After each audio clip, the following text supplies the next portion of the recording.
Chapter 37. To Harry's relief, he didn't have to wait long. Snape arrived at 11 in the morning on the first day of summer, casting a glare at Aunt Petunia, while Harry quickly gathered the few things he'd unpacked. The sight of the enormous manor house eased a tension he hadn't even realized he was carrying. However, he frowned in confusion when he noticed that Remus was the only one to greet them. "Where's Sirius?" Harry asked. "Come inside, we'll explain over tea," Remus replied. He hugged Harry but didn't say anything more until they were comfortably settled in the living room. A tea set was spread out on the coffee table, accompanied by a plate of homemade raspberry scones. Kerry was delighted to have Harry home again.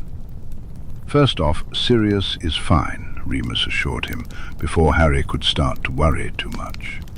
"But you might not see much of him this summer. Dumbledore has persuaded him to offer up one of the other Black family properties as the headquarters of the Order of the Phoenix."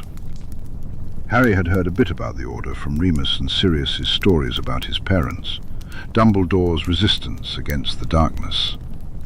"The Order has reformed, then?" Harry asked. Remus nodded. "As soon as Sirius and I left Hogwarts, Dumbledore had us gathering the old crowd. He asked Sirius if he could use the house just 3 days after Voldemort returned. It all happened very quickly. Clearly, he's been planning this for a while now." The werewolf didn't look impressed. "We can't tell you exactly where it is. It's under a Fidelius charm, but it's in London. Unfortunately, because Dumbledore has no idea about this place, he believes Sirius has been living on the run for the last year and has invited him to live at headquarters." Remus looked as displeased with Dumbledore's invitation for Sirius to live in his own house as Harry felt, and even Snape made a face. "He's being watched too, then," Harry said, feeling crestfallen. "Cooped up in that house under Dumbledore's thumb is all I'm supposed to be at the Dursleys?" "That's about the sum of it, yes. Sirius will try to come here whenever he can. He's been cultivating a rather grouchy persona to excuse himself for shutting his door for hours at a time. But I'm afraid you won't see as much of us this summer as you did last. Albus knows I have my own place, though he doesn't know where it is, and he's aware I don't currently have a job, so he expects me to be at headquarters quite often. And as far as Albus is concerned, he owns my soul, my body, and every minute of my time," Snape interjected with a grimace. "So it's hard to say what he'll be expecting of me this summer. Between the three of us, we should manage to always have someone here to keep you company," Remus assured him. "But things may be a bit quieter for the next month or so. With any luck, Dumbledore will agree to move you shortly after your birthday, as usual." "I can keep myself occupied," Harry replied, though he couldn't completely hide his disappointment. "I'm just glad to be here." He took one of the scones for himself and then looked up at the two adults on the other sofa. "So how much can you tell me? What's Voldemort up to? Do you know yet?" It had only been a week since the night of the third task, but Harry felt like an age had passed, giving Voldemort time to gather strength and followers. "I have not yet been summoned, though I suspect I will be soon now that term has ended," Snape said. "Many of the Dark Lord's old followers have returned to him, and will soon be reaching out to new ones." "Has anyone found Karkaroff yet?" Snape grimaced briefly. "Igor was found, yes. He is no longer with us."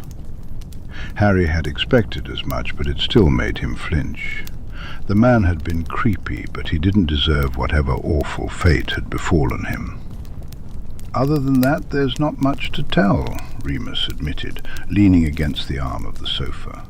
He looked weary, though Harry wasn't sure if it was due to the full moon or the stress of the past week. "The Order is gathering. The Ministry continues to deny any hint of Voldemort's return. They'll no doubt start firing anyone who's too close to Dumbledore soon." "But surely Dumbledore wants as many of his people in the Ministry as possible," Harry asked, confused. If Dumbledore wanted to maintain his influence over the wizarding world, he'd need to keep the Ministry under his control. Oh, he'll keep some of his people there, those who can hide their allegiance or are too valuable to fire. But think of it this way, Harry. The Ministry is going to fall sooner or later. With Fudge at the helm, it's a sinking ship. How will it look if everyone on Albus Dumbledore's side is removed from their jobs, and then the Ministry crumbles? It all began to make sense to Harry. It'll look like Dumbledore's people were the ones keeping it afloat, he realized. Then when it's all over, the Ministry will be handed to Dumbledore's people to fix it again. The prospect made him feel nauseous. Albus has been playing this game for longer than the three of us have been alive combined, Snape pointed out, his lips forming a thin line. It is dangerous for us to try and play against him. It's a risk worth taking, Harry insisted. People will die if we don't. I'll die if we don't. I refuse to let him use me or anyone else to further his own gains. How have things been going on your end? Remus asked, reaching for another scone. What has school been like in the wake of everything? Honestly, I'm not really sure, Harry admitted.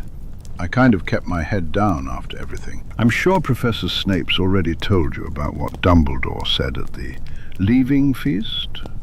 Both adults nodded in agreement. Yeah, there's definitely a lot of people who aren't convinced. Who knows what they'll think by next year? I need to owl Susan as soon as it's safe. She mentioned that Neville told all the heirs about what happened in the graveyard, but I didn't get a chance to meet with them before school ended. Everyone's still in shock over Cedric, I think. Harry tried to push those thoughts aside, though it was difficult with the nightmares haunting him. If he let the gaping hole in his heart take over, he'd be rendered useless. Understandable, Remus said, running a hand through his hair. It looks like we're playing a waiting game for now. Well, I don't want to just sit around while I wait, Harry insisted. I want to get as much done as I can this summer. Just then, Kerry popped into the room to summon them for lunch, and Remus insisted on keeping war talk off the table. Luckily, Harry's attention shifted with the arrival of Sirius. No one's home, Sirius assured him as he rounded the table, giving Harry's shoulders a squeeze before plopping down in the seat beside him. Kerry waved her hand, and a fourth plate floated over. I assume Remus filled you in? You're living at Order headquarters now, Harry said, frowning slightly. Who else is around? I'm the only one there full-time, Sirius explained, talking between mouthfuls of food. But there's been Order business every day since Dumbledore claimed the place. Not every meeting has everyone, though. There's even talk of the whole Weasley family moving in now that school's out. Albus says it's because their house is too easy to reach, and everyone knows they're a lighter-lined family. But honestly, I think he wants his little puppets close to the action so they can drip-feed you information without telling you anything important. He's got another thing coming if he thinks Ron and Hermione will tell me even the bloody weather these days, Harry snorted.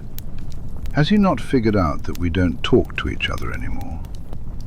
Ah, but teenage friendships are fickle, and you'll need all the friends you can get in these trying times, Sirius replied, adopting his best impression of Albus Dumbledore. You'll have to watch out for those two. If anyone's going to make Dumbledore realize you've shed your spells, it's them. No war talk at the table, Sirius, Remus warned. Sirius rolled his eyes, but obediently continued eating until his plate was empty. Harry quickly followed suit, eager to return to the important matters at hand. Once everyone had finished, they made their way back to the living room. Sirius settled onto the sofa beside Harry, tucking his feet underneath him.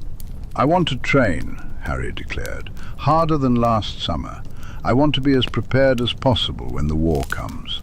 I know I'm young, but I'm part of this, and I need to learn as much as I can.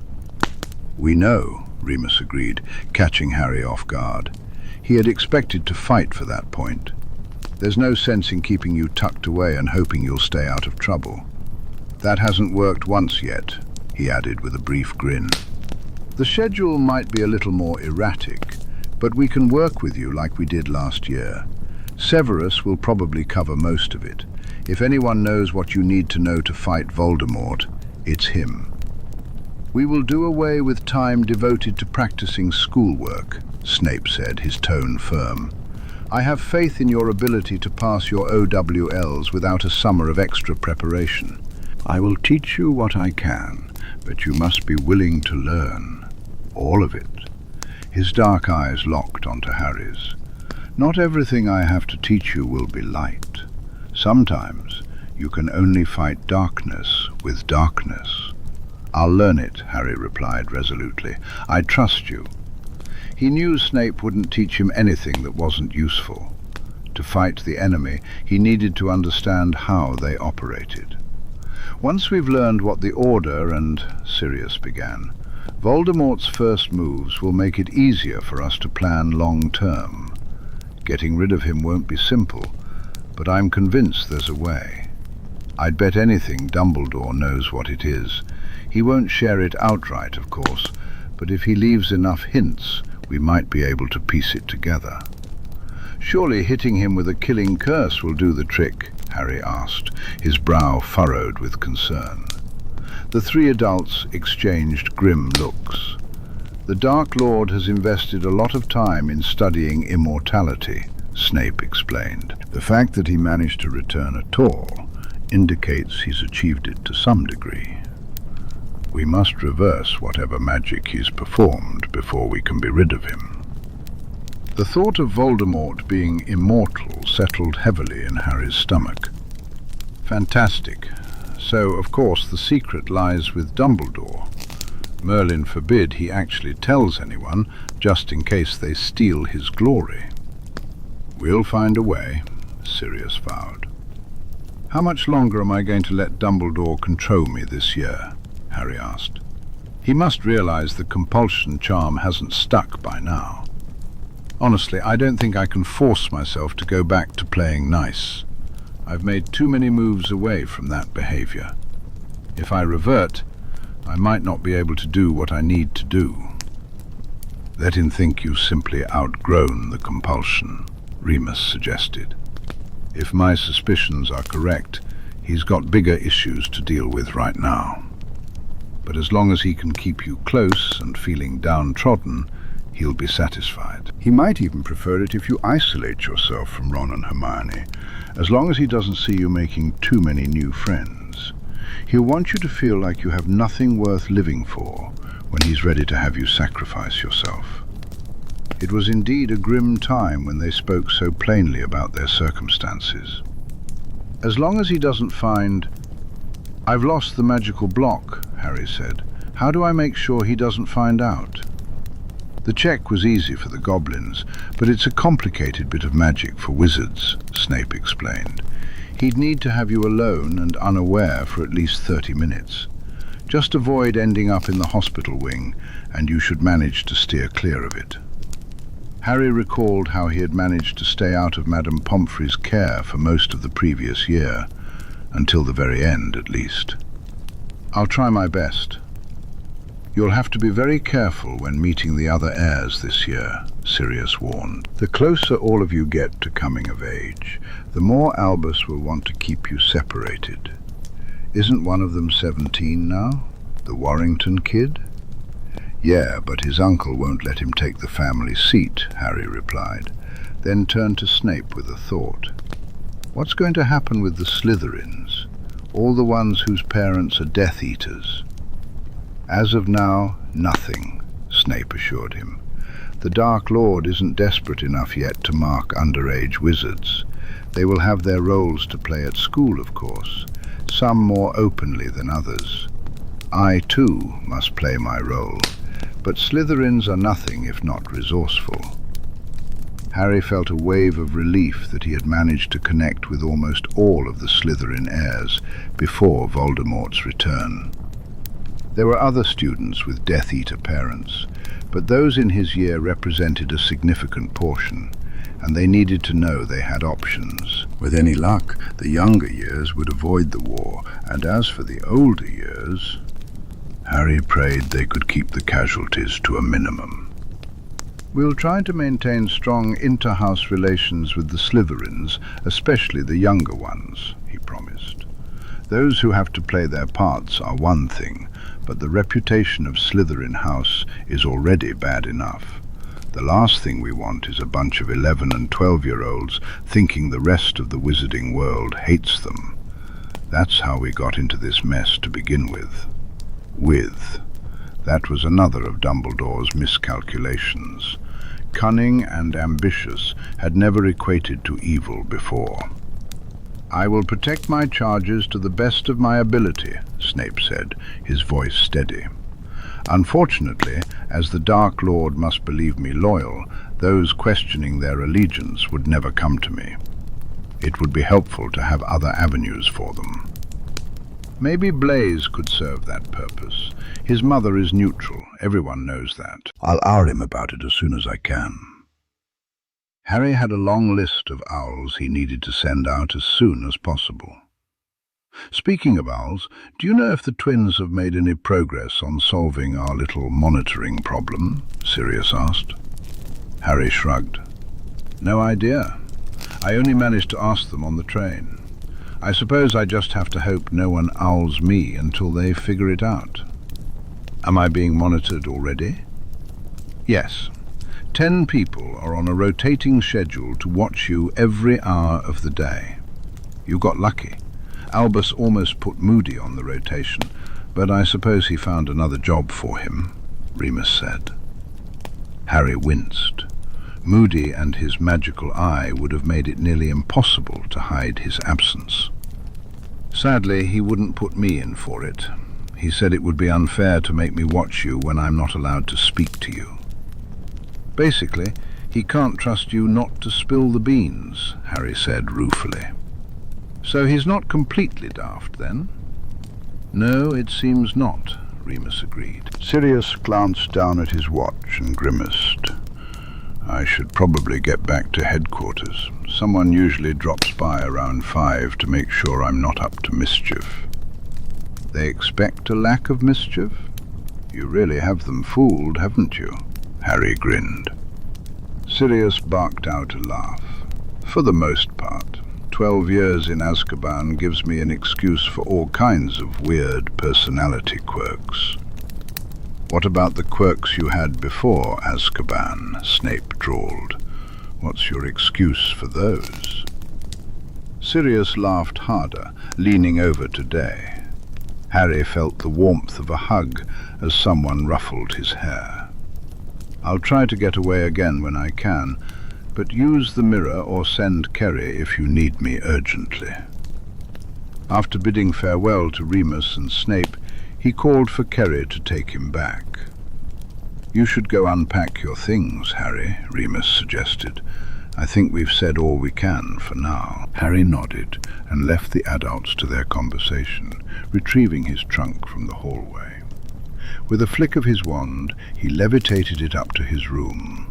Once there, he turned on his wireless to listen to music while he unpacked, a smile spreading across his face as he settled back into his own bedroom.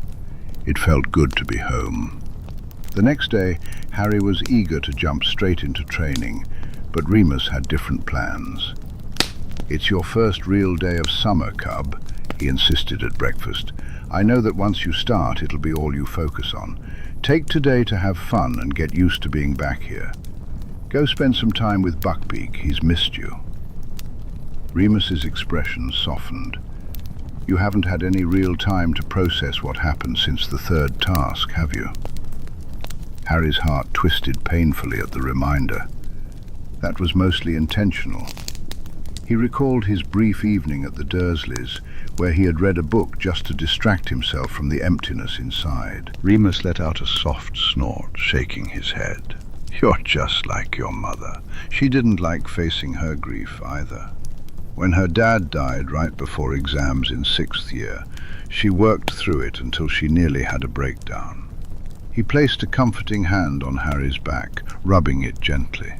"Take some time to let yourself feel things. You'll appreciate it later on." "What if I just do my homework all day?" Harry suggested hopefully. Remus shot him a flat look. "I'll have Kerry confiscate all your textbooks. No homework until you've had some fun." Harry blinked, his own words echoing in his mind. "I don't think that's how grounding is supposed to work. You're a weird kid."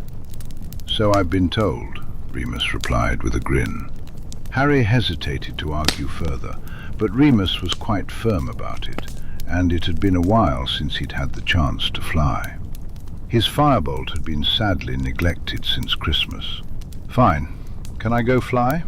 Will you be home today?" Snape had already left on order business, and Harry knew he wasn't supposed to fly if no one was home, just in case something went wrong. "I'll be here until 5. There's an order meeting tonight, so we'll be out for an hour or so, but we'll be back in time for dinner," Remus replied. "That's fine," Harry assured him. He could manage a couple of hours alone. "I'll see you at lunch. Thanks for breakfast, Kerry," he added, smiling at the house elf, who beamed back at him.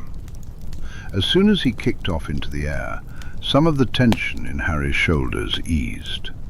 He closed his eyes against the breeze, flying in slow laps around the half-pitch. The last time he'd been on his broom, he'd beaten Victor Crumb. The last time he'd been on his broom, he'd been with Cedric.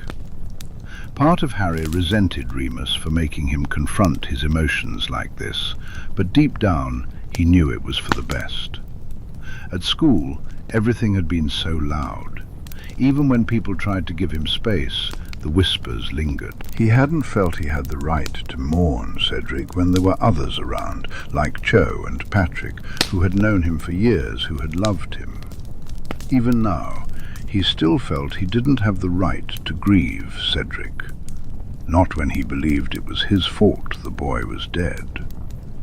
Everyone he had confided in had scolded him for thinking that way, but he couldn't see it any other way. The cup was a portkey because of him. Cedric had touched it because of him. He was dead because of Harry. Harry wondered if it would have hurt less if he hadn't spent half the year getting to know Cedric, becoming friends with him, competing against and alongside him. If Cedric had just been some random Hufflepuff student, would he still feel this tidal wave of grief? Harry couldn't shake the unfairness of it all. Cedric had been one of the best among them. He was the Hogwarts champion for a reason. More than that, he was good. His unwavering loyalty, even to the point of driving people mad with his Hufflepuff spirit, was something special. Cedric had dreams of becoming an Auror after school, wanting to fight Voldemort alongside Harry when the time came. But that fight had come far too soon for him. As Harry sped through the air, a scream erupted from him, swallowed by the howling wind. To his surprise, he felt tears streaming down his face. It had been a long time since he last cried, since that night in the hospital wing. The emptiness in his heart had returned, larger than ever. He envisioned reaching into his chest, gripping the edges of that gaping hole and pulling until it consumed him entirely. Sometimes it felt like it already had. He was grateful he wasn't stuck at the Dursleys. A regular summer with them was already unbearable, but being alone with his grief and anger would have driven him mad. There would have been nothing to do but dwell on the edges of that void, sinking deeper into guilt. Suddenly, a bell rang in the distance, pulling him from his thoughts. Lunchtime already. He had barely begun to process his feelings. He realized he had been flying through his grief for much longer than he realized. His hands ached from gripping the broom so tightly, but as his feet finally touched the ground, he felt that gaping hole in his heart shrink just a little. It wasn't a magical fix. Just as Madame Pomfrey had said, no potion or spell could heal that kind of pain, but it was a start. As he walked into the kitchen, he was relieved to find Remus there alone. He didn't think he was quite ready for Snape to see him in this state. The werewolf's face softened as he opened his arms. Without hesitation, Harry fell into them, burying his face in the man's chest. "I'm so sorry, cub," Remus murmured, stroking his hair. "I know Cedric was a friend of yours, and he was far too young. I'm really sorry."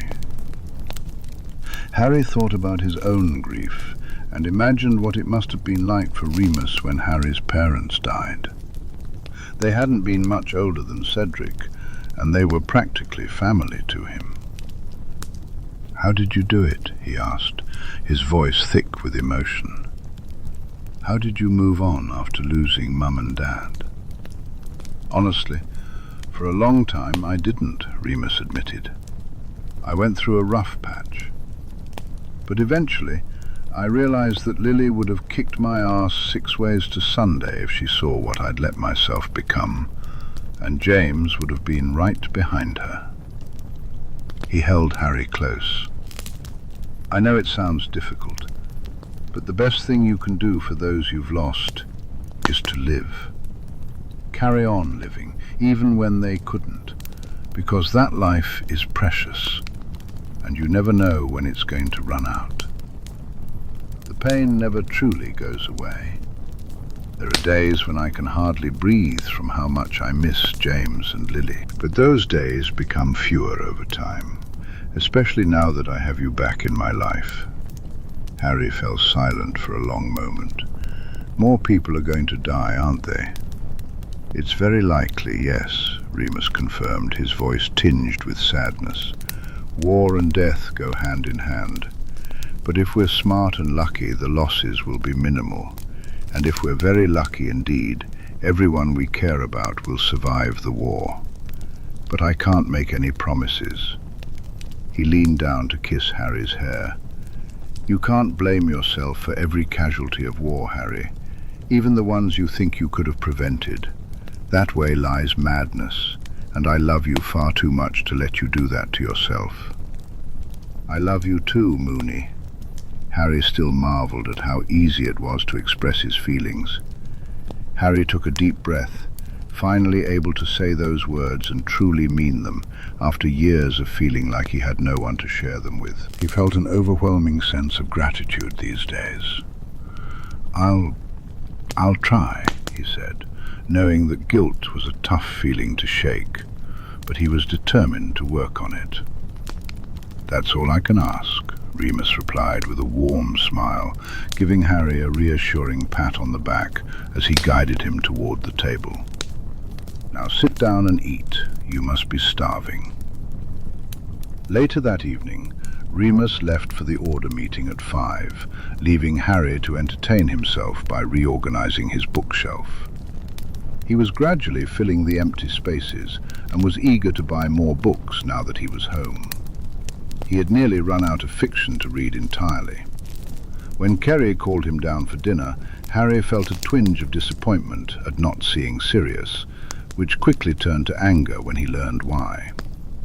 "The Weasley family and Hermione Granger are moving into headquarters tonight," Remus explained, his expression slightly grim.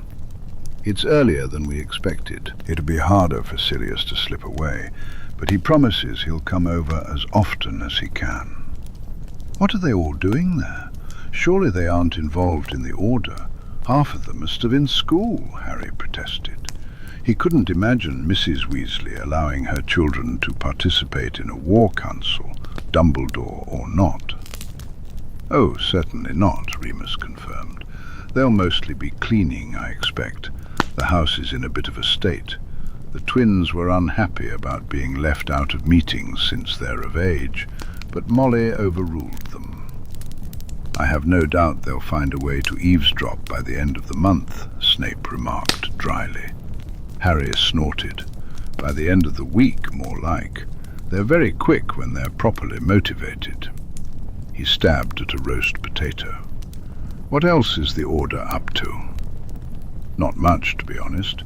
We're still just gathering people and spreading the word. Albus has a few contacts in the Ministry trying to identify those who aren't loyal to Fudge, but it's a slow process. Several members of your guard are concerned that you haven't left the house, Snape said. Albus suggested you were merely grieving. He isn't worried about your lack of movement. With any luck, it will stay that way. It's only been a few days, Harry replied doubtfully. Surely people wouldn't accept the grieving excuse for much more than a week or two. I didn't get a chance to speak to the twins, but now that they're living at headquarters, it should be easier, Remus added. They seemed surprised to see Sirius there. I think they thought he'd be with you. They know I wasn't at the Dursleys last summer. They probably assumed I'd spend more time with Sirius than with you. They know he's my godfather, but they don't realize you're practically my other godfather. A brief smile flickered across Remus's face at that proclamation. If you want to send a message to them, let us know, and we'll find a way to get it to them. You should tell them you're the Marauders, Harry suggested with a grin. They'd do anything for you then.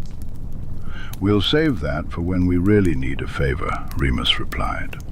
Or when Sirius starts going stir-crazy and needs a distraction. Merlin help us all if those three ever team up, Snape sighed. It's a small mercy that I only have to survive one more year of them at school. It'll be quiet without the twins around, Harry agreed, though he suspected Snape was happier about that than he was. So, I can start my training tomorrow, right? What's first? Taking a day to relax had been good and sorely needed, but he was eager to get started. You'll find out in the morning, Remus said, shaking his head with an indulgent smile. If we tell you now, you'll spend the rest of the night reading up on the subject and pestering us to start early. Well, yeah. What else am I supposed to do all evening? You've forbidden me from doing homework? Snape raised an eyebrow at that, and Remus flushed. Stop making me sound like a monster for wanting you to enjoy your summer freedom, he argued, rolling his eyes. If you're that desperate to write an essay, I won't stop you. Harry shrugged. He didn't actually want to do his homework yet. I'm open to suggestions. You're a brat, is what you are, Remus said with a playful growl. You can play chess with me and tell me how things have been going with Draco. Getting second-hand information from Sirius probably isn't as accurate as I'd like it to be. Harry couldn't help but smile at the mention of his boyfriend, though that happiness was dimmed by the fact that he hadn't been able to spend time with him during the last week of term. He was desperate to write to him.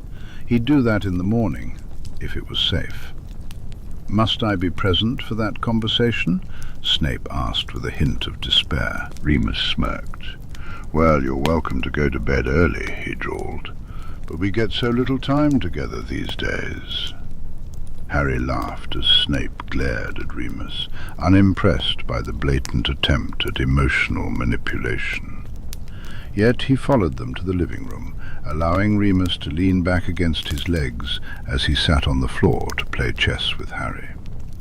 Snape pretended to ignore them while he read a book, but Harry could tell he was listening.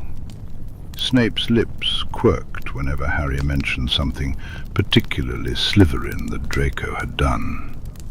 He cared. He just refused to admit it. But Harry was starting to learn his tells. Chapter 38. Harry woke up early the next morning, eager to begin his training, even though he knew it wouldn't start until after breakfast. To pass the time, he worked on his charms homework, and later joined Remus and Snape in the kitchen for breakfast. Now, will you tell me what the plan is for today? He asked, turning his hopeful green eyes toward Remus. The werewolf sighed. I suppose, he agreed, a smile creeping across his lips. Unlike last summer, we won't divide the day into subjects. There are too many different things to teach you, and they all overlap. After lunch, we'll start with some dueling practice to see where you stand. But this morning, I'm going to test you on arithmancy and runes. You have been keeping up with your studies, haven't you? I have, Harry replied, recalling how he had spent the last week of school focusing on those subjects. It was a good way to keep his mind occupied. So, dueling, what else? If you're going to be fighting Death Eaters, there are many curses you'll need to become familiar with, Snape said. They won't just stick to stunning and disarming. I'll teach you to recognize some of the more common dark curses by sight and feel, and even how to cast many of them yourself. There may be times when you won't want to risk your opponent escaping unharmed. Harry swallowed sharply. He sensed this would be a very different kind of dueling practice compared to what he had experienced last summer. I can do that. I will also be trying to drill some strategy into your Gryffindor skull, Snape continued. If you're going to lead the resistance against both Dumbledore and the Dark Lord, you need to learn to think like they do, to beat them to their mark. You will not win this war if you're always one step behind on either front. You're going to teach me to be a Slytherin, Harry realized with a smirk. Snape's eyes glittered. You keep insisting you would have done well in my house. It's time for you to prove it. Harry could hardly wait. He had just passed Remus's arithmancy and runes tests with flying colours, and the werewolf beamed with pride as he handed Harry back his papers shortly after lunch. Well done, cub. If you keep this up, you'll get O's in your owls without any problem, Remus praised. At last, Snape took Harry into the dueling room, rolling up the sleeves of his dark blue shirt. Your duel with the Dark Lord was a mockery, he declared. He was toying with you. You won't be so lucky next time. You need to learn to protect yourself from all sides, from whatever spell they may send your way. The Dark Lord may insist that he be the one to kill you, but that won't stop his servants from trying to harm you or your friends. Harry drew his wand, readying himself at the end of the dueling strip. After all his practice for the third task, he felt he had gotten pretty good at both defensive and offensive magic. He wasn't anywhere near Snape's level, but he was fairly confident he could hold his own. He had been doing well toward the end of last summer. Snape faced him, bowing over his wand. Let's see how much you remember. The duel began and ended in less than a minute. Harry found himself on his back, staring at the ceiling and wondering how he had gotten there. A hand appeared in his vision. Get up, try again, Snape instructed. You were going easy on me last summer, Harry accused, allowing Snape to pull him to his feet. Snape smirked. Of course I was. You were 13. Things are different now. Death Eaters won't go easy on you because you're a child. In the second duel, Harry managed to last almost 5 minutes. Better, Snape approved, hoisting him up again. Now tell me what the problem is here. You're still using schoolyard spells, Harry replied. Snape hadn't sent anything stronger than an impediment jinx his way. The Slytherin nodded. I will continue to do so until I can be confident you know how to dodge. Several of the darker hexes cannot be blocked by your average shield charm. I will, of course, teach you more advanced shields.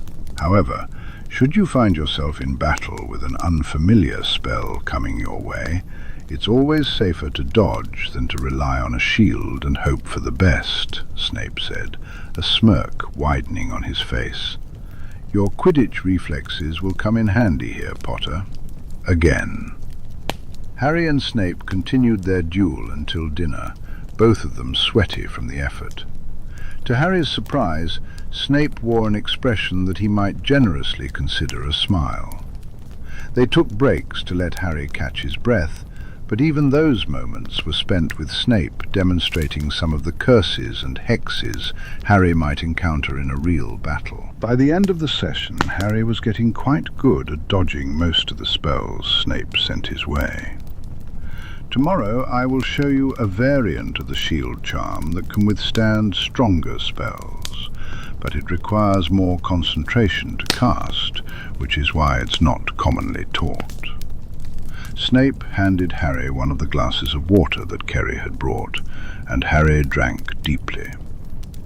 "Have you been keeping up your ocromancy shields?" Snape asked. "Yes, sir," Harry replied, determined not to let them waver with Dumbledore around. "Good. Being able to clear your mind and compartmentalize is an essential skill in dueling.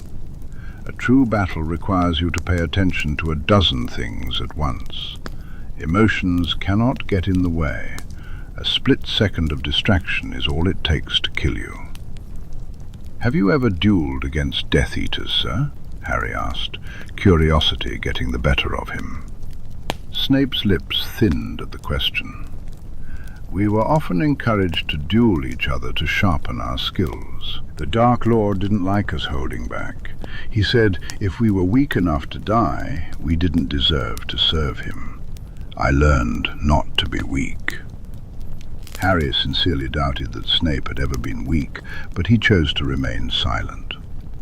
When they went to the kitchen to put their glasses away, they bumped into Remus.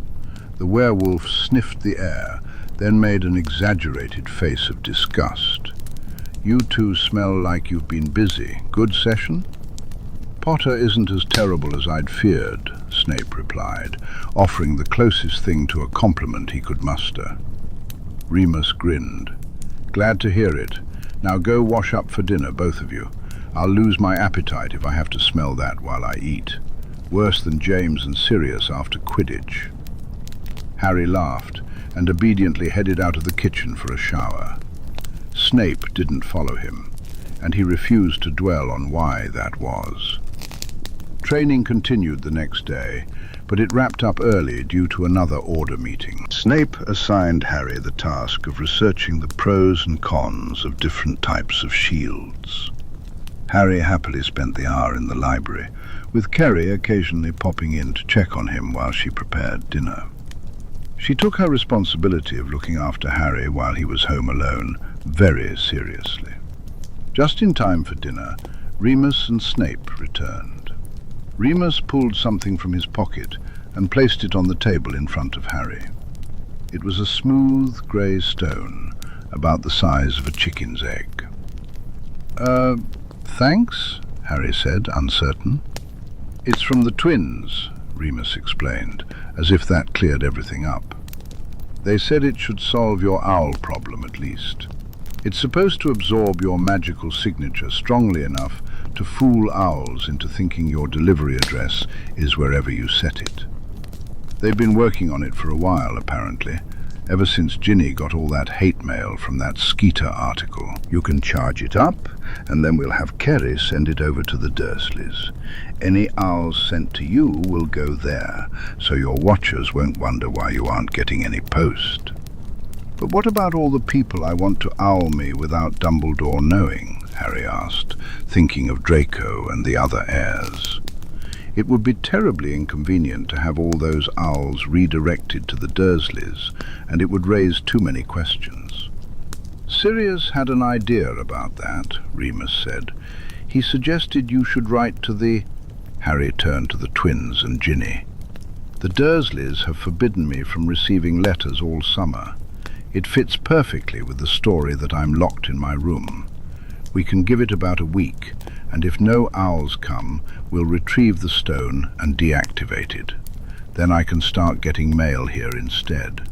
It just means I can't send any owls to my other friends until everything is clear." "I wasn't sure I'd even be able to send them anything," Harry pointed out, picking up the stone and running his fingers over its smooth surface. "This is brilliant. I knew they'd come up with something." He tucked the stone into his pocket. "I'll write to them after dinner, although—" he hesitated. "If I tell them not to write to me, does that mean I won't be able to write to them all summer? Surely they can't send owls to whoever is at Order headquarters." "Severus and I can act as delivery owls for any letters you want to send," Remus replied. Snape cleared his throat pointedly. "Oh, all right, I'll play delivery owl," Remus amended, a hint of exasperation in his voice. After dinner, Harry followed Remus's instructions, channeling his magic into the stone until it glowed faintly. They sent it off with Kerry to place it in his room at Privet Drive. "How will we know if it works?" Harry asked. "Kerry can keep an eye out for any approaching owls and pop you back when you need to open the window. That'll help convince your watchers that you're still there too. Your aunt and uncle will never have to know," Remus assured him. "And if owls show up here, well, we'll know it hasn't worked, and we'll think of something else." Harry had faith in the twins. The stone would work. He gathered his writing supplies and headed down to the living room, biting his lip as he contemplated what to write. It was a letter that the Order would definitely read. He needed to make it believable. "Dear Fred, George and Ginny, I hope you're having a good start to your summer. Mine has been not great. The Dursleys are back to their usual antics with me. I'm stuck in my room for the foreseeable future. It's not so bad, really. It's too hot to be outside much anyway. Speaking of the Dursleys, they're not thrilled about the idea of owls coming and going. They mentioned that some neighbours noticed last summer and started asking too many questions. The only reason they're letting me send Hedwig out now is that I promised to have her deliver a message asking you not to write to me this summer. It won't be forever. I'm hoping to come stay at the Burrow soon. We might have to celebrate my birthday a little late, though. If you're with anyone else who might want to write, could you pass on the message? I really don't want a repeat of the summer before my second year. Hopefully, I'll see you all soon. Harry." That should do it. Mentioning the summer before second year might help convince everyone that the Dursleys would keep him locked up all summer, and maybe make a few people reconsider the kind of conditions Dumbledore was willing to leave a teenage boy in. Harry hurried up to the owlery, and Hedwig swooped down to perch on his shoulder, nudging his cheek with her beak.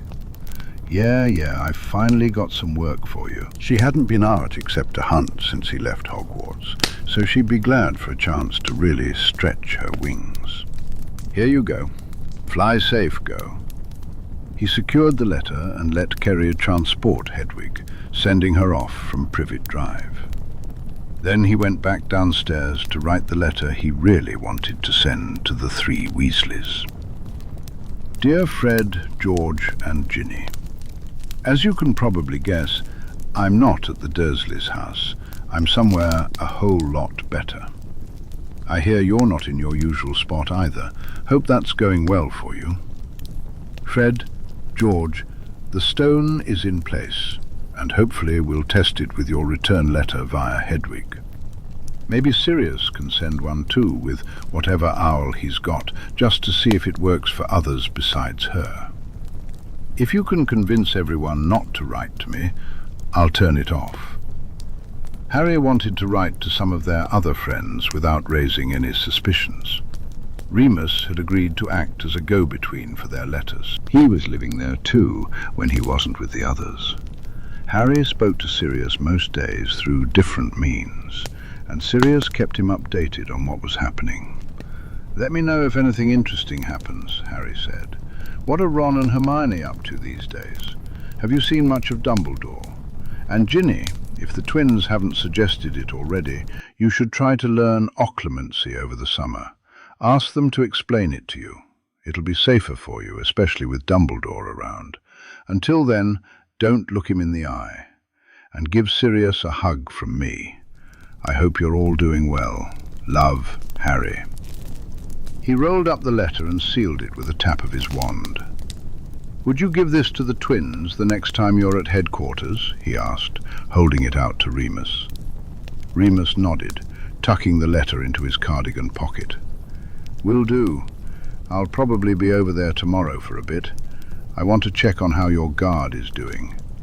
I'm awfully concerned about you, you know. You never leave your room," he said with a wink, making Harry smile. 15 more minutes, then off to bed, all right? It's getting late and you need your sleep. The gentle teasing felt so normal, so automatic, that Harry was momentarily overwhelmed with emotion. He imagined a life where he had grown up like this, with Remus, Sirius and Snape, in a house full of love. He thought he had moved past that childish wish, but apparently not. He took a steadying breath, hoping Remus hadn't noticed. Snape was watching him with an unreadable expression, and Harry avoided his gaze. At least he had this now. Better late than never. A few days later, Harry was surprised when Sirius burst into the library shortly after lunch, interrupting his lesson with Remus.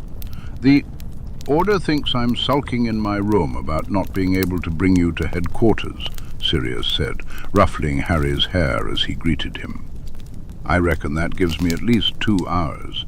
Mind if I take over, Moony?" He pulled a book from the pocket of his robe, and Remus raised an eyebrow, a smirk appearing on his lips. "It's time, is it? By all means, go ahead. We can pick this up tomorrow."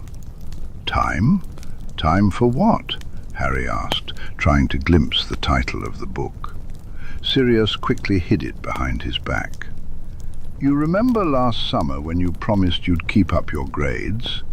You didn't have exams this year, but Severus assures me you're doing well in all your classes, and Moony showed me your arithmancy and runes tests from the other day. I think it's time I held up my end of the bargain." It took Harry a moment to recall the exact promise he'd made, but when it clicked, his jaw dropped. "You'll teach me to be an Animagus?" he asked excitedly. Sirius tossed him the book, and Harry caught it reflexively. The cover read, "A Complete Guide to the Animagus Transformation."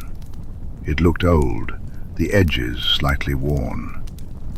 "This is the book your dad and I used when we learned. There are a few more books in the library here on the subject, but this should teach you everything you need to know." Harry's heart raced. His dad had used this book. His dad had studied these pages, read them over and over, maybe even made notes inside. He handled the book with newfound reverence. "Can we start now?" "That's what I'm here for," Sirius agreed, dropping into the chair beside Harry. "I'll warn you, it's a bit boring at first. Finding your form can take some time, though it's easier if you've already got a good base in occlumency." He opened the book to the first chapter, Finding Your Form. Harry read quickly. Finding an Animagus form involved a lot of meditation to prepare, followed by entering some sort of trance with a potion. The room, the air thick with the scent of the potion brewing. "Moony brewed the potion for us last time, but Severus said he'll do it this time," Sirius informed Harry. "So it should be ready by Saturday. Think you can meditate enough by then?" Harry nodded enthusiastically. He would meditate non-stop until Saturday if it meant discovering his Animagus form. Sirius settled down opposite him, ready to guide him through the process. "You can't just think about being an Animagus," he said softly, holding Harry's hands. Harry closed his eyes and focused on his breathing, steady and calm. "You have to let your magic do the talking. Breathe into it and let it search your mind until it finds the form waiting to be unlocked. Everyone has one. Some are just a bit less impressive." Harry snickered, his concentration slipping. He opened one eye and shot Sirius a playful glare. "Oops, sorry," Sirius chuckled, a grin spreading across his face. "Don't expect it to happen instantly. These things take time," Remus murmured from nearby. Harry tried to refocus, following the advice from Sirius and the book, letting his magic reach deep within him. But it was far more challenging than he anticipated. After a while he felt a headache creeping in and opened his eyes. "Good. That means you're doing it right," Sirius assured him. "Like Moony said, It takes time. You've got 5 days before the potion is ready, and we don't have to do it the moment it's brewed. It'll keep for a month. There's no rush, Harry." Sirius glanced over Harry's shoulder, frowning slightly. "You all right there, Moons?" Harry turned to see Remus quickly wiping at his eyes. Yes, I'm fine," Remus insisted. "It's just Merlin. It's like looking into a pensieve." Sirius grimaced, but quickly covered it with a smile. "It can't be. I was way better looking when I was 16, he joked, and Prongzy was never that short." With that, he got to his feet and began to stride around the room. Harry leaned over to Remus, pressing their foreheads together for a moment. "If James can't teach him, he'd be happy to know we are." "Do you think I'll be a stag like my dad?" Harry asked softly, not wanting to interrupt their moment. Both men turned to him. "I don't think so. James needed those antlers to hold his massive ego," Sirius joked, causing Remus to choke on a laugh. "It wouldn't surprise me if you're something with wings, the way you are on a broom." "That would be cool," Harry agreed, though it didn't feel quite right. Deep down, he hoped to become something that could run with Moony and Padfoot on full moons. He wanted to be part of that. Sirius insisted that Harry shouldn't push through his headache to continue, so they decided to pause the meditation for now. Instead, Harry begged for stories about Sirius and his dad learning to transform. "When you start working on the transformation itself, it comes in stages, yeah?" Sirius said, grinning. Remus groaned, already knowing where this story was headed.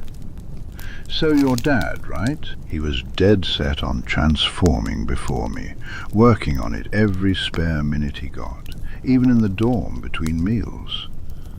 One day, I hear a crash, so I rush up to the dorm thinking he's turned into a great big stag in the middle of the room. But when I get there, he's perfectly human, except for this massive set of antlers on his head, all tangled up in his bed curtains." Sirius howled with laughter at the memory, shaking his head. It took both Moony and me to get him out of there, and then he could barely stand. The antlers were so heavy. We had to go to dinner like that and pretend it was a prank gone wrong. "He didn't manage to get rid of them until about 1 in the morning, Remus added, chuckling. "Not as bad as the tail I got stuck with for about 2 days, Sirius pointed out ruefully. "That was a nightmare. I couldn't sit properly. Back in class, people thought I had some sort of medical problem," Harry said. "Nah, Robin Waters just told everyone he shagged you bow-legged," Remus replied with a grin.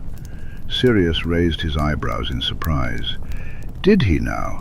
That explains so much." He chuckled to himself. "Anyway, Harry, the moral of the story is to be careful when you practice. Make sure you've got an alibi if you end up with unexpected animal parts. Preferably a better alibi than I apparently had."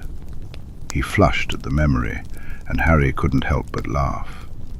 "Noted," Harry said, excitement bubbling inside him. He couldn't wait to start working on the transformation.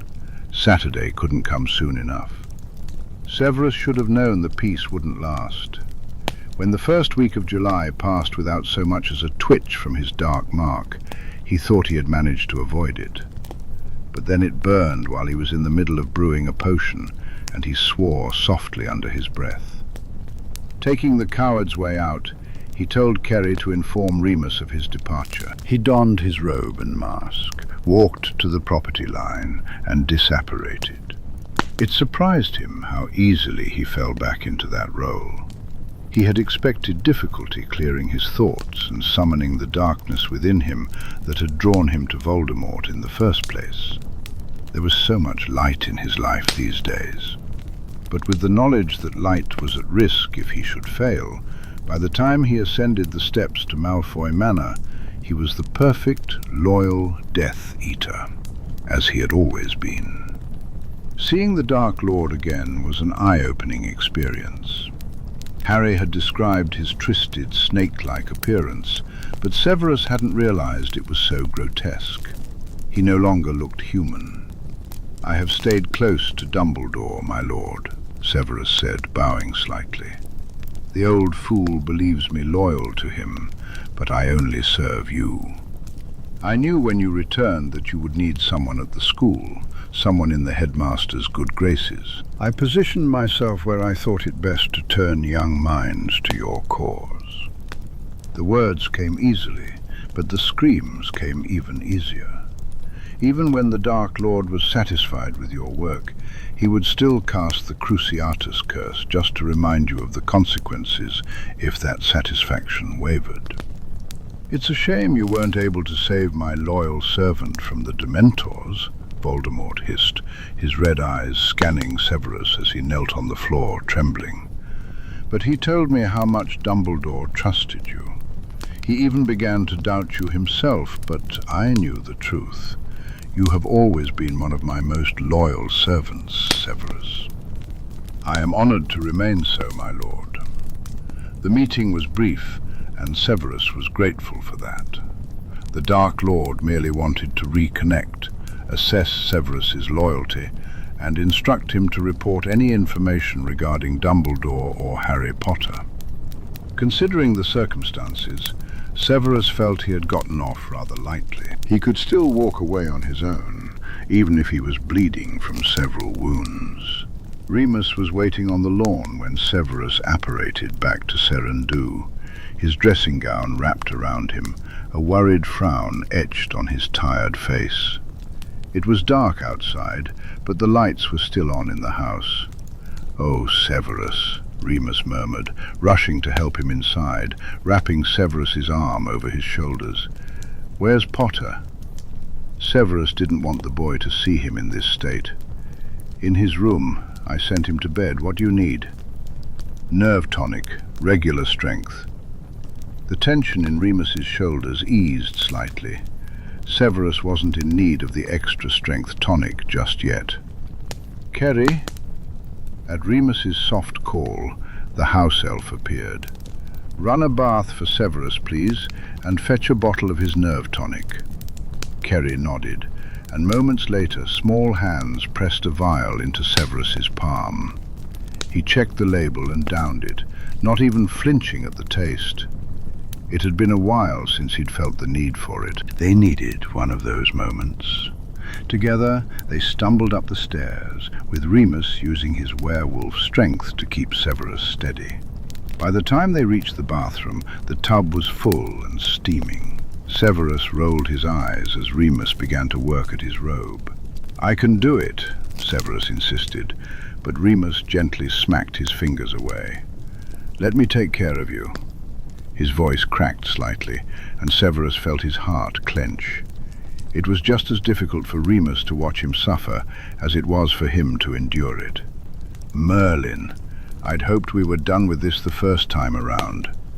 "Sadly not," Severus replied, wincing as Remus unbuttoned his shirt, exposing several of his bleeding wounds to the cool air. "Careful." Remus's nostrils flared as he sucked in a sharp breath. "Soon," he vowed softly, helping Severus step out of his clothes. Once he was naked, Remus's eyes roamed over him critically. Severus fought the urge to cover himself. Remus had seen him bare more times than he could count, but this felt different, shaking, bleeding, and still feeling filthy from kneeling at the Dark Lord's feet. A murmur of spells escaped Remus's lips, and Severus felt the healing begin. "Go on," Remus encouraged, nudging him toward the bath. "It'll help," and it did. The hot water soothed Severus's aching muscles, releasing some of the tension that had built up from the curse. Remus stayed out of the bath, his hands trailing soothingly over Severus's shoulders. "Oh, my love," he breathed, kissing Severus's cheek. "My brave, brave love." "It wasn't even a bad one," Severus insisted, trying to downplay the pain. Remus shot him a chiding look. "And I'm grateful. But that doesn't mean I'm happy about letting you go off to him." "Merlin, Severus, when Kerry came to me, it was like the First War, all over again. Severus recalled it vividly. By the time he and Remus had reconciled, the war was in full swing, and Severus found himself summoned every few days. Each time he returned, they never knew in what condition he would arrive, sometimes a bloodied heap on the doorstep. Yet, without fail, Remus would pick him up, heal what he could, and run him a bath, just as he was doing now. Every time he held Severus close, showering him with love and soothing him until he felt human again. Severus often thought he didn't deserve Remus Lupin. As Remus reached for the shampoo, Severus was treated to the sensation of skilled fingers massaging his scalp, washing the blood from his hair. He let his eyes fall shut, his own hands trembling too much to do anything but rest on his thighs, waiting for the aftershocks to subside. He was out of practice at enduring the Cruciatus curse. He'd have to build that resilience back up. Water poured over his head, carefully avoiding his eyes. Remus stood, dropping his dressing gown to reveal his bare chest. He looked healthier now than he had in their youth, at peace with his wolf, well fed by Kerry, and reunited with at least some of his pack.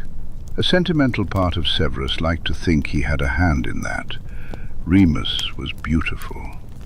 "May I join you?" the werewolf asked. Severus nodded.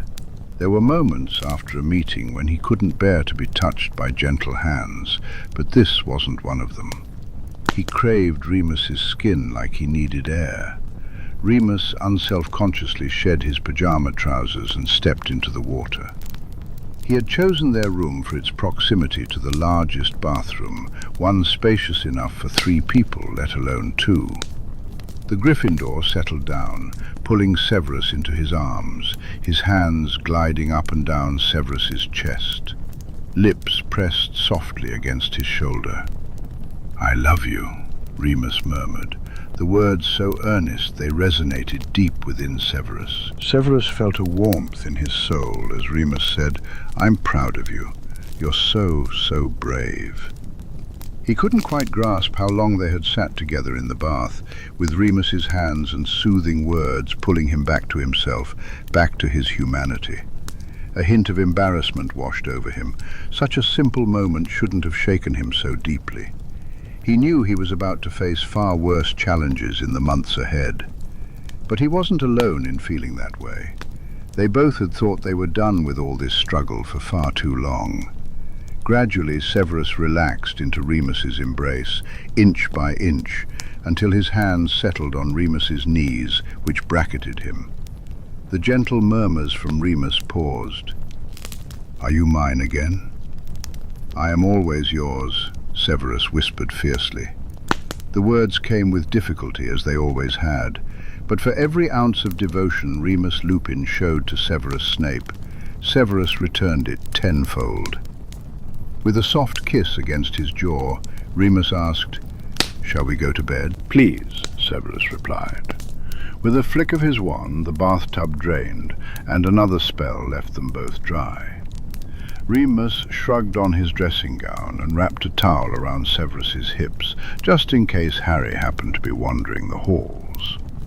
Severus let the towel drop to the floor as he crawled into bed, with Remus joining him without bothering with pajamas. On nights like this, they both preferred as much skin-to-skin contact as possible. Though it had been nearly a decade and a half since Severus's last encounter, the routine felt as familiar as breathing, as automatic as Remus's post-moon rituals. Before the light went out, Severus met Remus's gaze.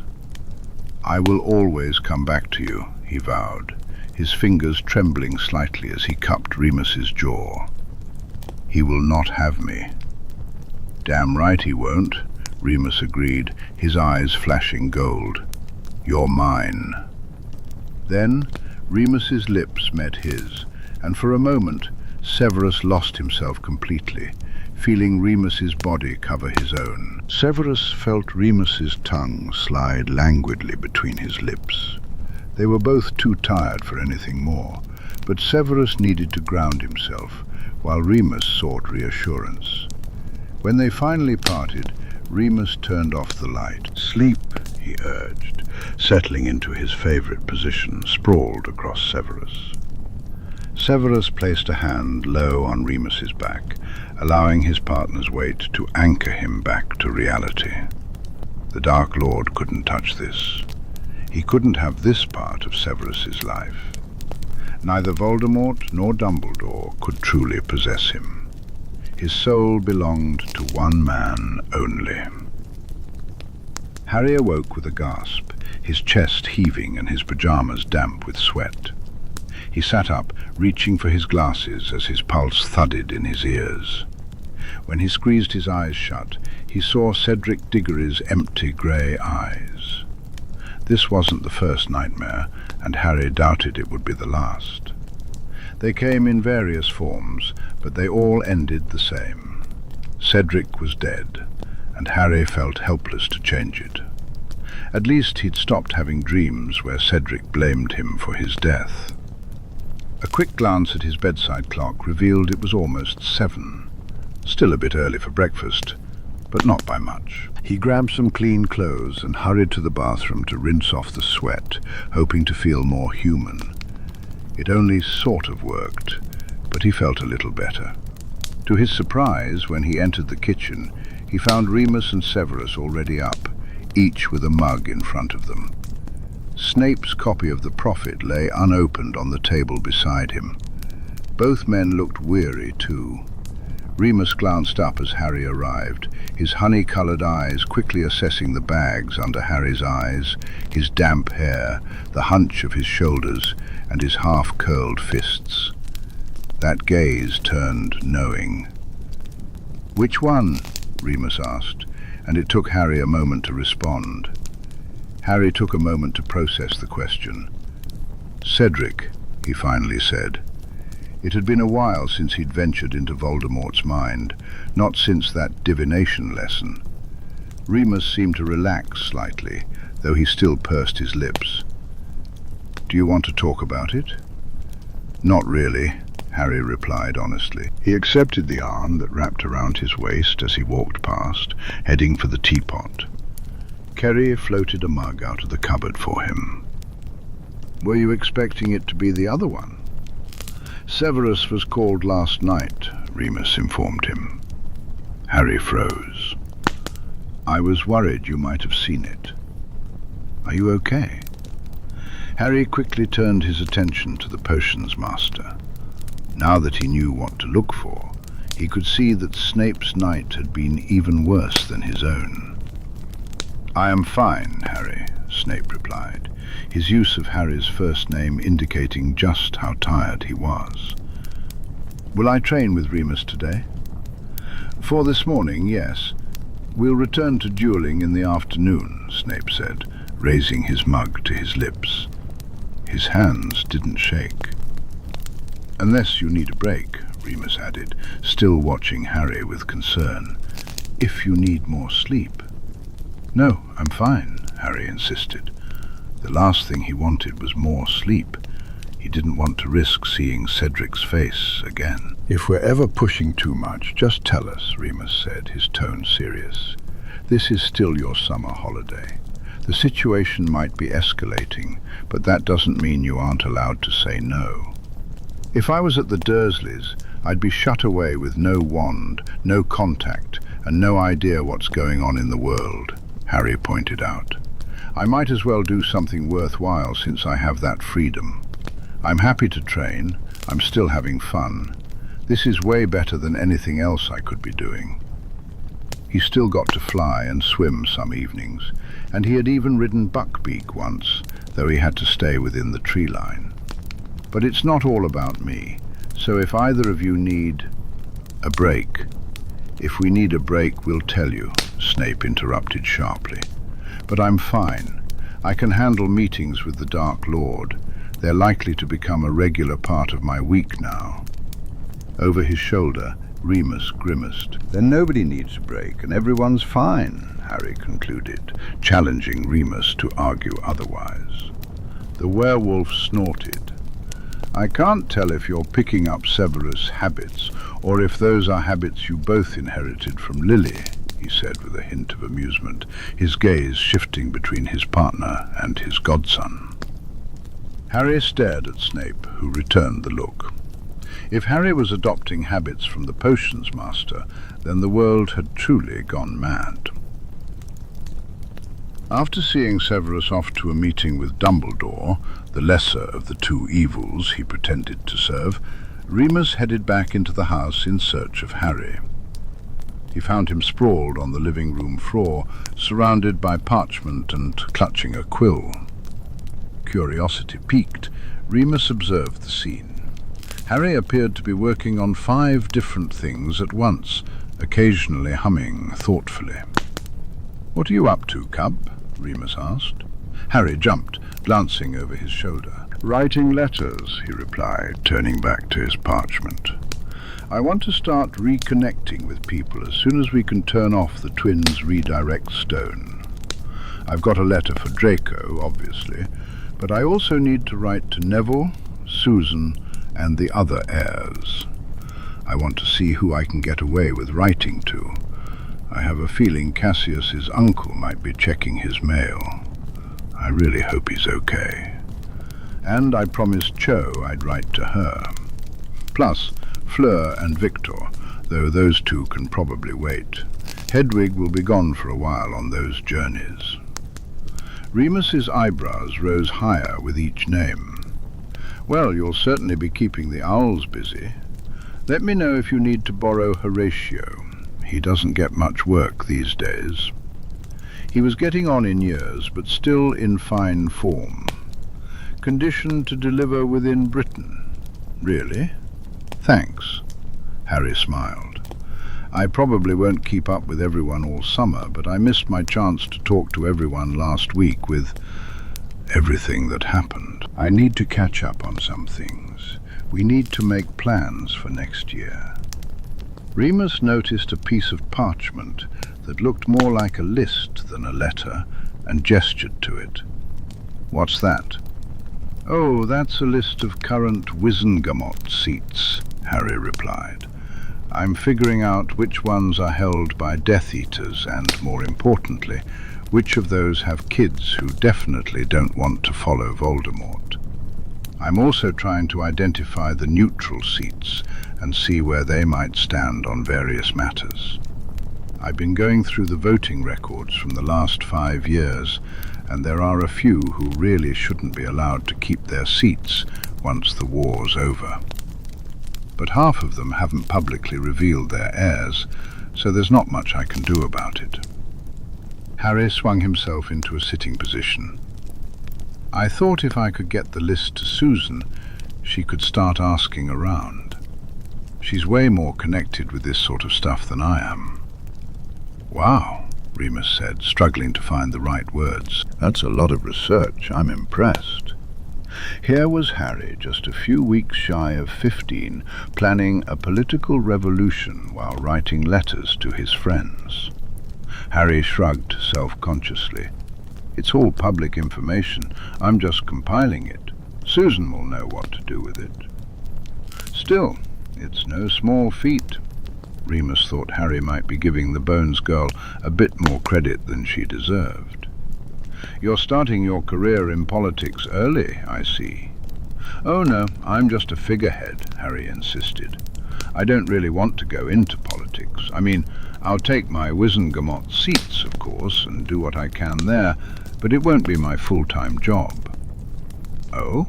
And what will that be then?" Remus asked, half expecting Harry to declare that he wanted to be Minister for Magic or something equally grand.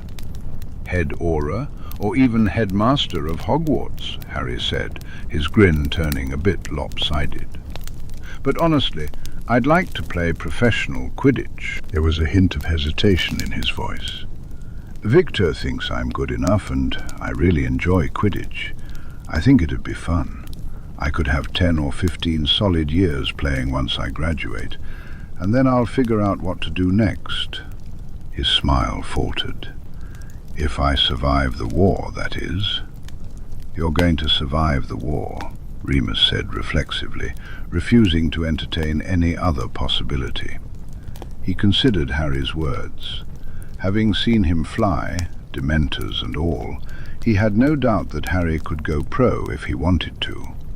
Sure, it might not align with the wizarding world's expectations for their savior, but honestly, they could go take a hike. "What team would you want to play for?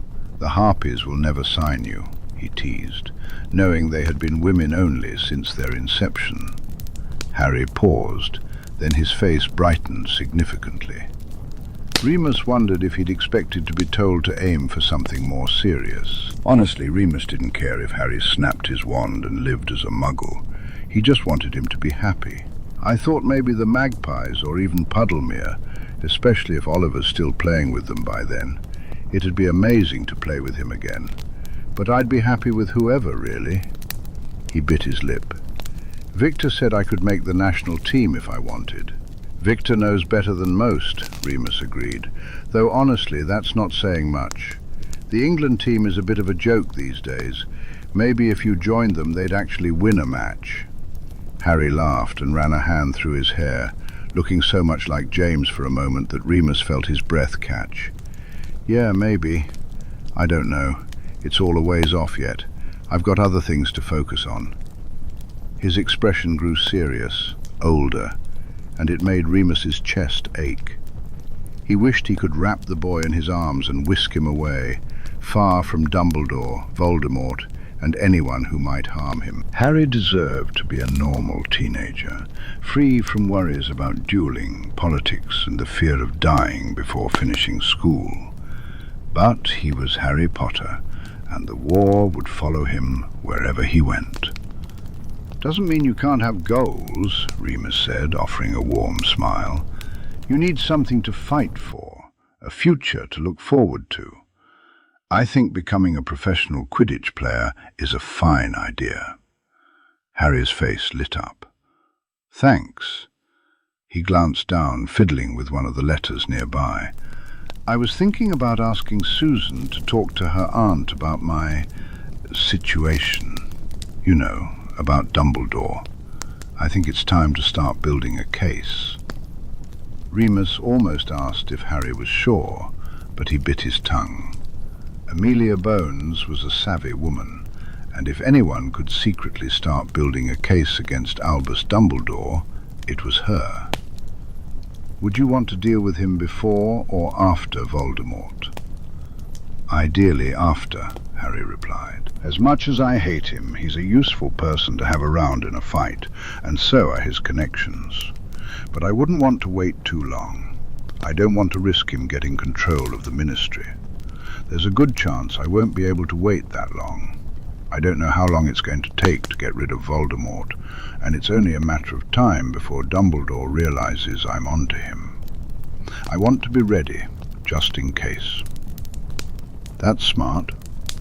Dumbledore undoubtedly had several backup plans and contingencies in place. You don't reach that level of power without being crafty and paranoid. "Is there anything I can do to help?" Remus could hardly believe how natural it felt to defer to Harry on matters of politics and war. He was just 14. James and Lily's boy. Yet he knew what he was doing, and he was far more capable than Albus Dumbledore could ever imagine. As Remus watched Harry tirelessly juggling so many responsibilities while still worrying about those he loved, a wave of confidence washed over him. His faith settled deep within him. They would win this war, and Harry would be the one to lead them to victory. They just needed to ensure he got there first. Chapter 39. After a full week without any owls arriving at Privet Drive, Remus decided it was safe to remove the male redirection stone. Kerry retrieved it, and Harry spoke the deactivation spell, transforming it back into an ordinary-looking stone. He handed it back to Remus, thinking it might come in handy in the future. "Can I borrow Horatio, please?" Harry asked, his mind already on the stack of letters waiting on his desk. "Yes, just don't send him overseas," Remus replied. Harry grinned and nodded, then hurried upstairs to his room. When he reached the owlery, Snape's owl, Asphodel, was already gone, but the other three were there, waiting for something to do. Hedwig hooted softly as she flew down to land in front of Harry. "Okay, let me get this figured out," he said. He didn't want to overload one owl more than the others, but there were some people he couldn't send Hedwig to. He entrusted letters to Neville, Susan and Cho to Horatio. The letters to Blaise, Daphne and Draco went with Artemis. Draco would receive his last letter as usual and wait for a reply. Finally, he attached letters to Charlie, Bill, Victor and Fleur to Hedwig. She was the strongest and could best handle the international flight. He watched the trio of owls soar off into the horizon, letting out a long breath. It was a start. He had the whole summer to get his ducks in a row, and he was certain his two opponents would be doing exactly the same. Much like last summer, Harry's guardians refused to work him hard on the weekends. Remus allowed him to do his homework and even practice some more frivolous spells, but serious training was off the table. Fortunately, Harry was assured that Animagus training didn't count. "It doesn't always work on the first try," Sirius warned him, making sure Harry was comfortably situated in the middle of the mound of cushions on the living room floor. "We can always brew the potion again in a month or so. It's going to—" "Let's get to work," Harry declared confidently. Across the room he heard Snape snort softly. "Ever your father's confidence," he muttered, the words carrying less bite than they would have a year ago. The potions master approached, holding a large vial, its contents securely stoppered. "Are you ready?" Remus asked quietly. Harry took a deep breath, relaxing his shoulders. Meditation, it was all about connecting with his magic. "Yeah, let's do it." His hands were steady as he took the vial from Snape and carefully poured the potion into the bowl in front of him. The three adults stepped back, watching as the potion began to steam, faint green vapors curling around Harry. He inhaled deeply, eyes closed, filling his lungs with the scent of smoke, green wood and magic. He let his mind sink into the meditative state that had become so familiar to him over the past week, and even before that. He allowed his magic to relax, reaching out and curling inward. Following it, he traced the ozone smell to the deep core of himself. He didn't dare think. He couldn't let his mind do anything but follow its instinct. After all, animals relied on instincts. Inside his mind, he found himself in a forest. He was barefoot, the earth soft beneath his feet, trees towering around him. It wasn't a forest he recognized, but something urged him to walk deeper, so he obeyed. It was dusk, the last light of the fading sun filtering through the trees, just enough to guide his way. As he looked down, he realized he was entirely naked. Strangely, he felt no cold and no embarrassment. He kept walking. Something was humming, distant, quiet, tuneless, yet somehow comforting, familiar. Perhaps it was his magic, pushing him forward, urging him to continue. The air was rich with the scent of new growth. The trees parted to reveal a small clearing with tufts of lush green grass underfoot. Harry noticed something sprouting from the forest floor. In the center of it all sat an animal, staring at him with yellow-green eyes. He stepped forward, and the creature didn't blink. Its pointed ear twitched, and the white tip of its tail curled around its body. "Hello," Harry greeted, bowing slightly to the creature. It rose on 4 paws and lowered its narrow snout to the ground, maintaining its gaze on Harry. It cocked its head and sat back down. As Harry drew closer, he noticed a patch of lighter-colored fur on the animal's forehead, right where his own scar would be. The rest of its fur was a dark russet red, fading to white beneath its belly. "You're beautiful, aren't you?" Harry mused. Was that a vain thing to say? He didn't care. It was simply the truth. The animal stood again, turning gracefully in a circle so Harry could admire it from every angle. Its footsteps were soundless on the dark earth, and it froze when Harry took another step forward. He reached out a hand, and the animal jumped closer, nudging its head against his fingers. Just then he woke up. Blinking, he stared at the ceiling of the living room, realizing he had fallen back against the cushions. The potion in the bowl had stopped steaming, and although he still felt a bit light-headed, a grin spread across his face. "Well?" Sirius asked from across the room, his hopeful grey eyes fixed on Harry. Harry sat up, a quiet laugh escaping his lips. "I'm a fox." He had entered the experience with several ideas about what his Animagus form might be, but a fox hadn't even crossed his mind. Now, he couldn't imagine being anything else. "You found it!" Sirius whooped, diving into the cushion pile to hug Harry tightly, nearly knocking over the potion bowl in his excitement. "A fox?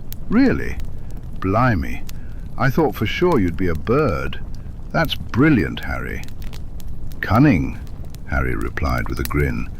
"Foxes are often seen as mischievous and bold, quick-thinking creatures. Depending on the culture and situation, they can be viewed as omens of both luck and misfortune," Remus informed him, as if he had a treasure trove of random fox facts stored away in his mind.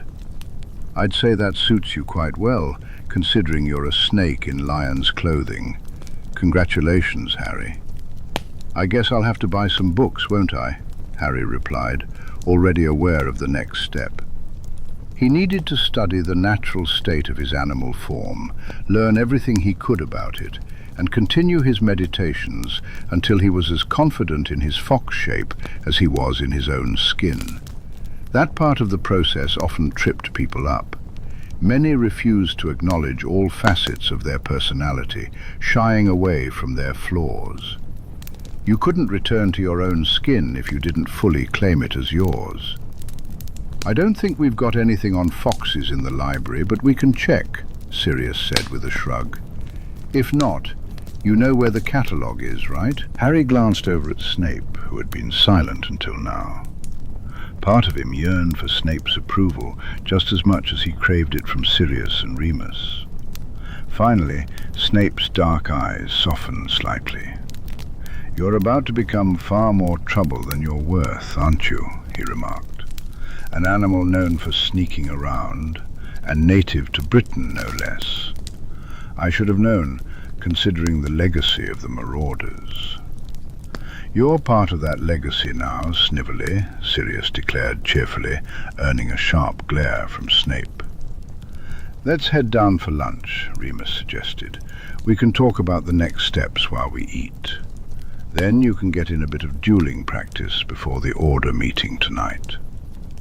The meetings had been happening more frequently, but Remus and Sirius assured Harry that little of significance was usually decided during them. Harry privately suspected that Dumbledore kept gathering everyone just to maintain a close watch over them. Harry spent almost the entire hour in the room. Harry found himself surrounded by adults who were deep in thought, engaged in an Order meeting.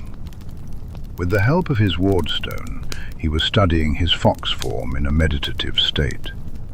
The potion was only necessary the first time.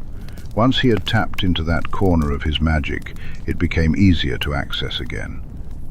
Harry realized he needed to understand every aspect of the fox, how it looked, how it moved, how it sounded.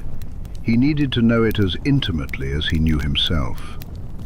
Sirius had warned him that the Animagus transformation wasn't the most exciting magic to learn. There were no flashy spells followed by a dramatic change. Instead, it required meditation, introspection, and a slow, grueling process of patience and time. Harry often wondered how the marauders had managed it, but he guessed they had been properly motivated. Fortunately, Harry frequently found himself with hours to spare and little else to do. Growing up with the Dursleys had taught him both patience and introspection. If he could endure a week locked in a cupboard with nothing but his thoughts, he could certainly retreat into his mind to explore the fox version of himself. When Remus and Snape returned, the rule about no war talk at the table was still in effect, so Harry had to wait until after dinner to get any information. Eagerly he asked, "What are they planning?"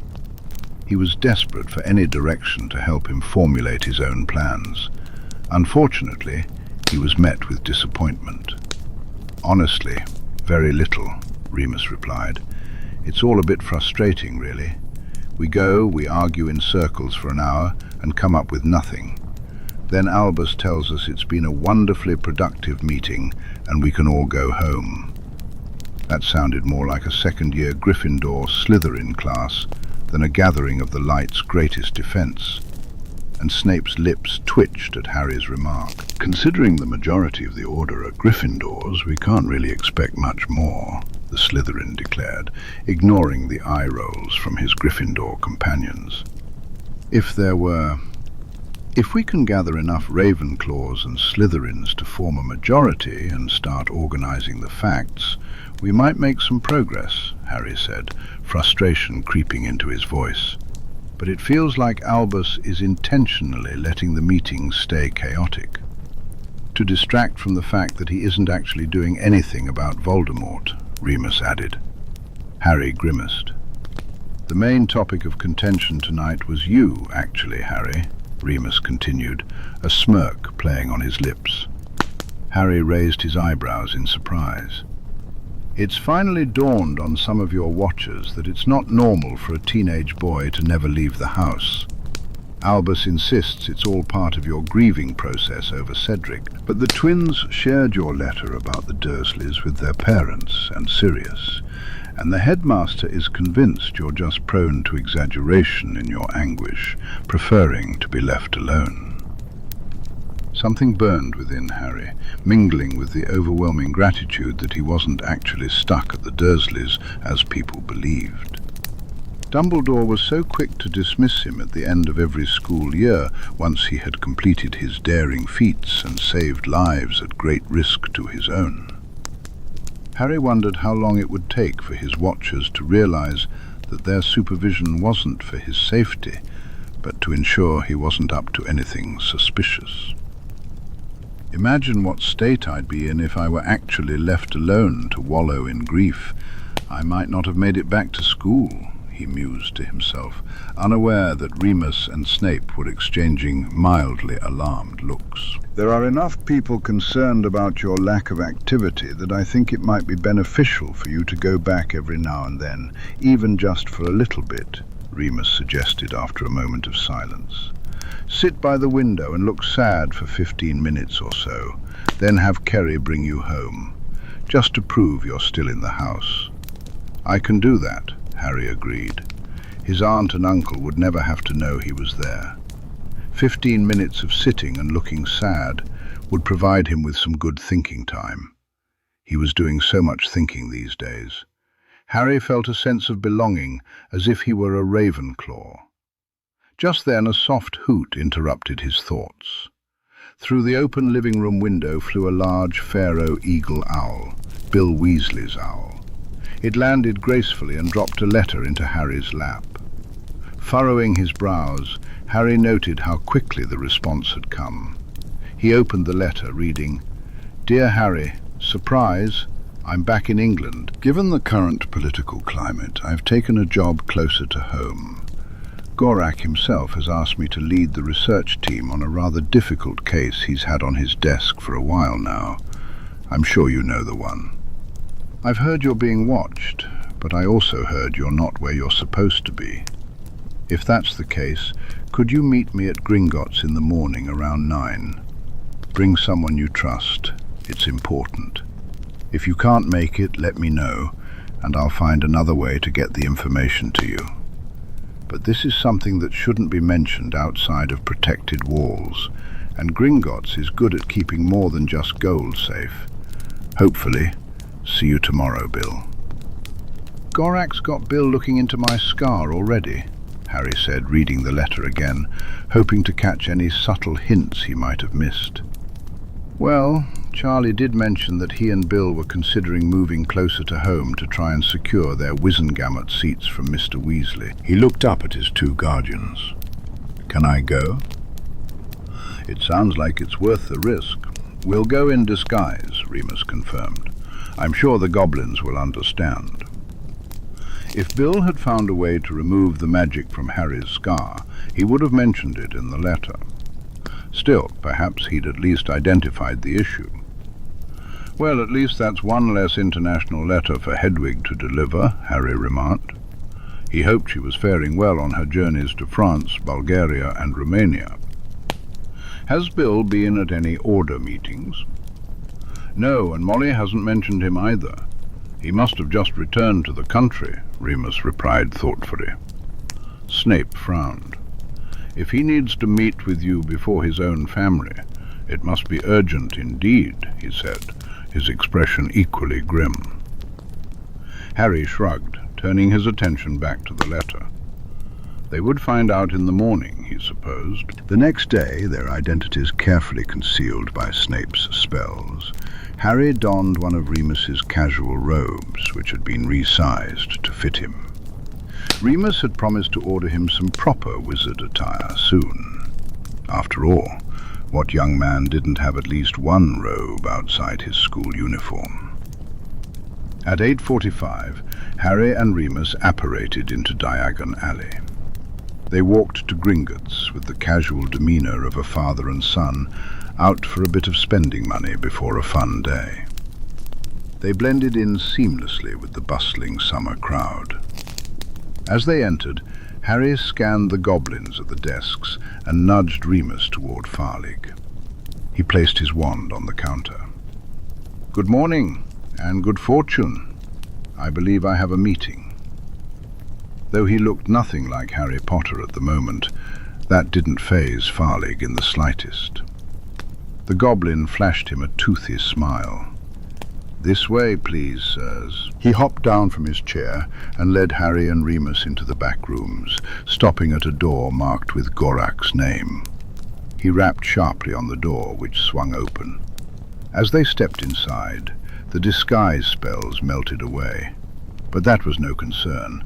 Remus had anticipated this and assured Harry they would reapply the spells when they left.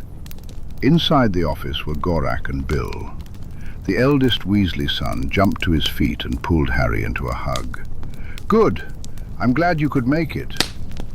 Harry exchanged greetings with Gorak before turning back to Bill.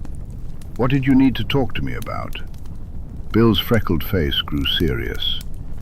You might want to sit down for this, both of you. Remus took a chair beside Harry, positioning himself within reach if Harry needed him. Harry appreciated the gesture. Bill leaned against Gorak's desk, fiddling with the fang in his ear. Do you remember when I scanned you, Harry? That was before the third task. I mentioned that the magic in your scar felt familiar. Harry nodded. I went back to Egypt and did some digging, and I finally recalled where I'd seen it before. It was in one of the first tombs I ever explored, back when I was still an apprentice. There was this doll, you see. It had an unsettling vibe, darker than anything else in that tomb, which was saying something, considering the nasty stuff that was there. The locals believed it was haunted. They said they heard moaning coming from it sometimes. The owner of the tomb had been a very wealthy, very evil wizard. Among the artifacts there were scrolls about immortality, and then that doll, which I couldn't quite figure out. Bill bit his lip, his grip tightening on the edge of the desk. I called my supervisor in, and he took one look at the doll and the scrolls and ordered an immediate evacuation of the tomb. He set the whole place ablaze with fiend fire as soon as everyone was out. I asked him why, and he told me that the doll had been used for some of the darkest magic this world has ever seen, and not a single trace of it could be allowed to escape into the public. I was still new to the field, so I didn't question him, but it stuck with me.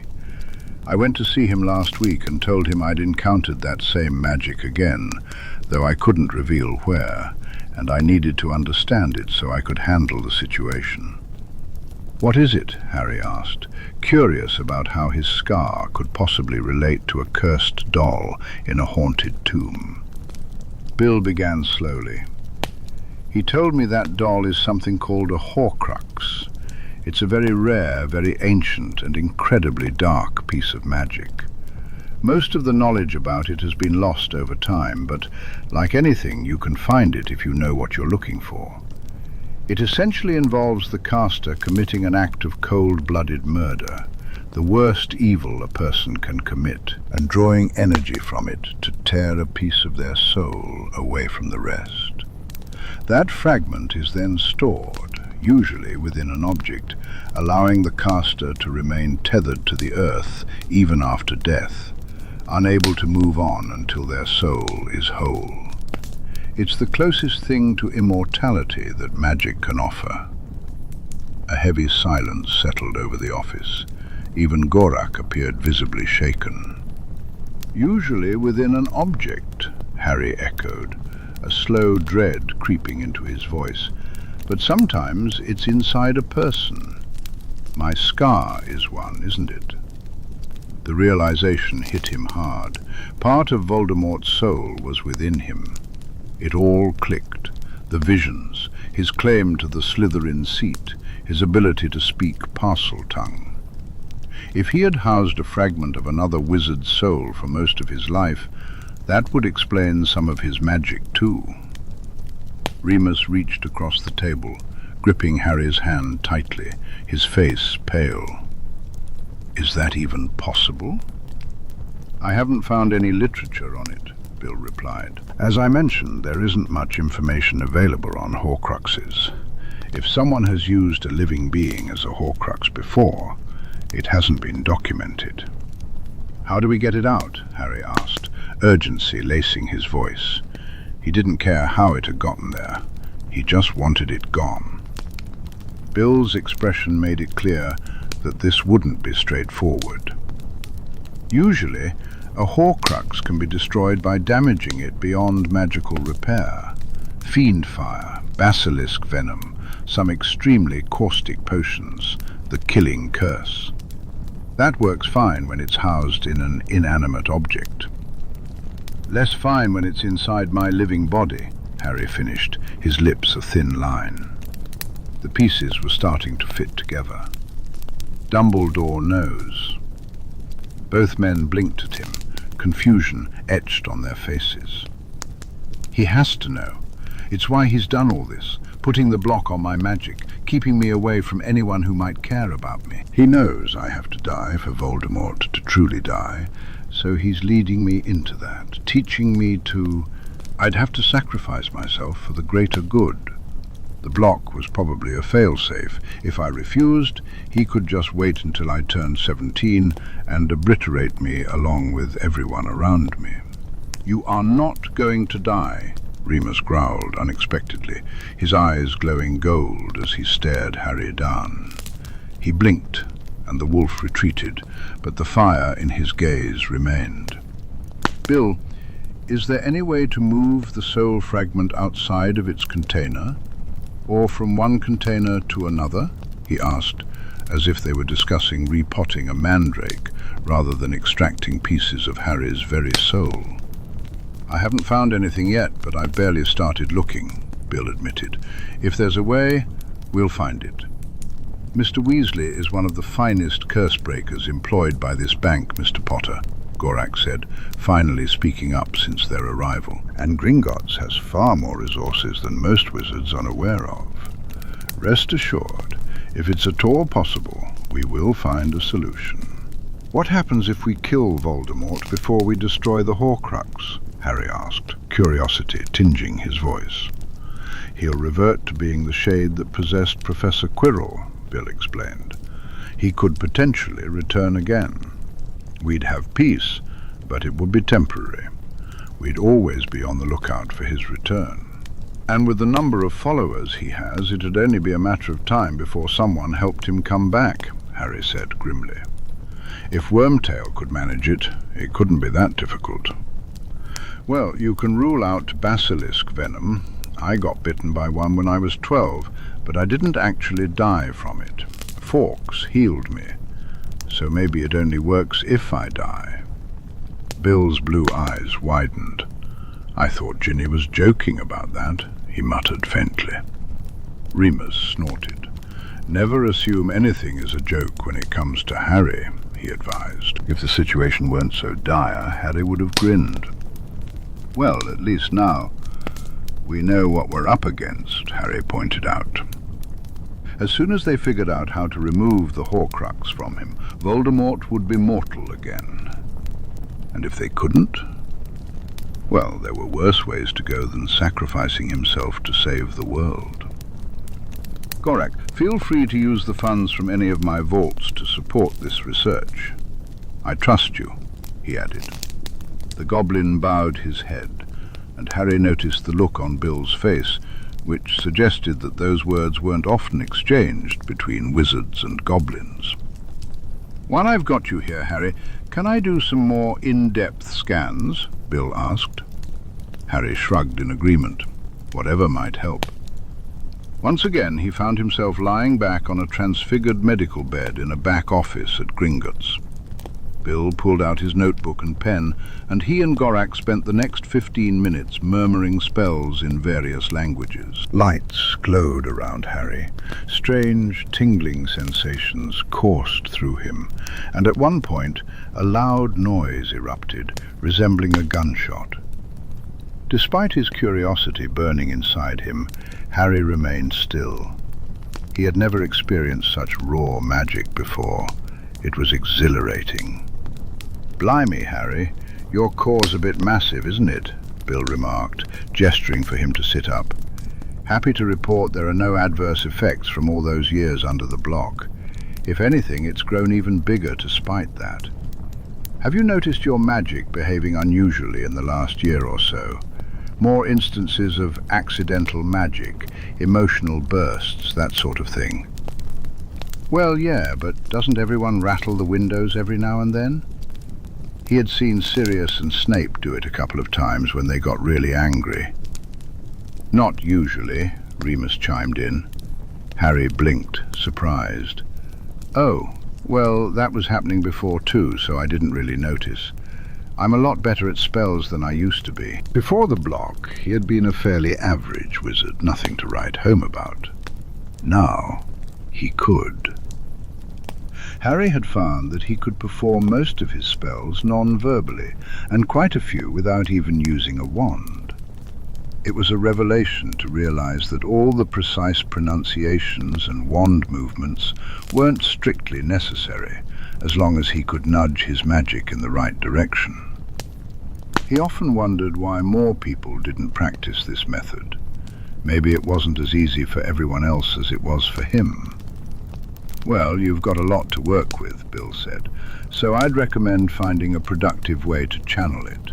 You'd be great at warding. That always requires a lot of power. It's kind of the opposite of my job. Or maybe spellcrafting.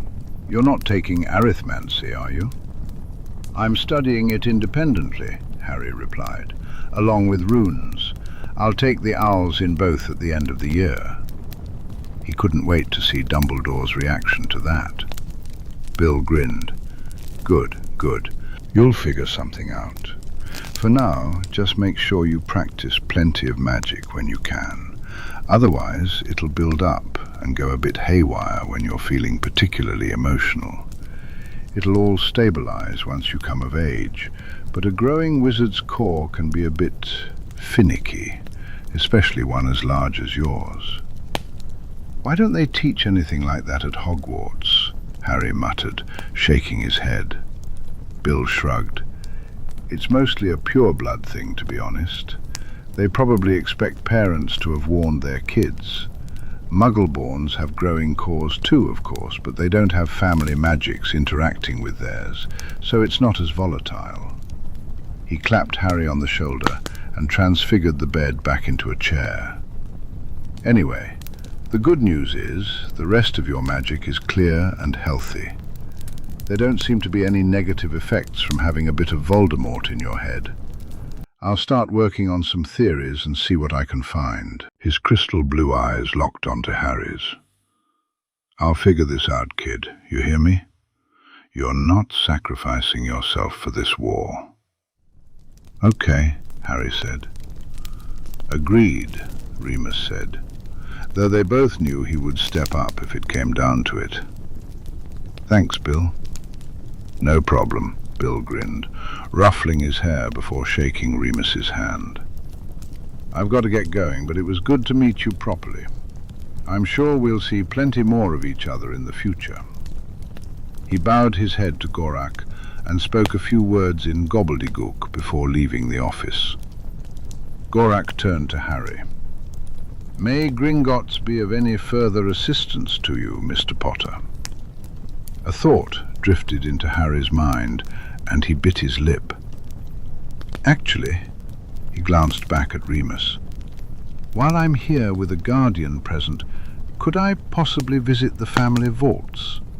The heirloom ones. All 4 of his family lines had separate vaults for money and items, and while he had the itemized lists of everything in the latter, he wanted to see it for himself. There were some books he wanted to grab too. Of course, Mr. Potter, Gorak agreed, if Mr. Lupin consents to accompany you.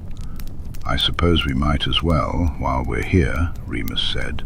Gorak stepped out of the office, and Harry was surprised to see Farlig had been standing outside the whole time.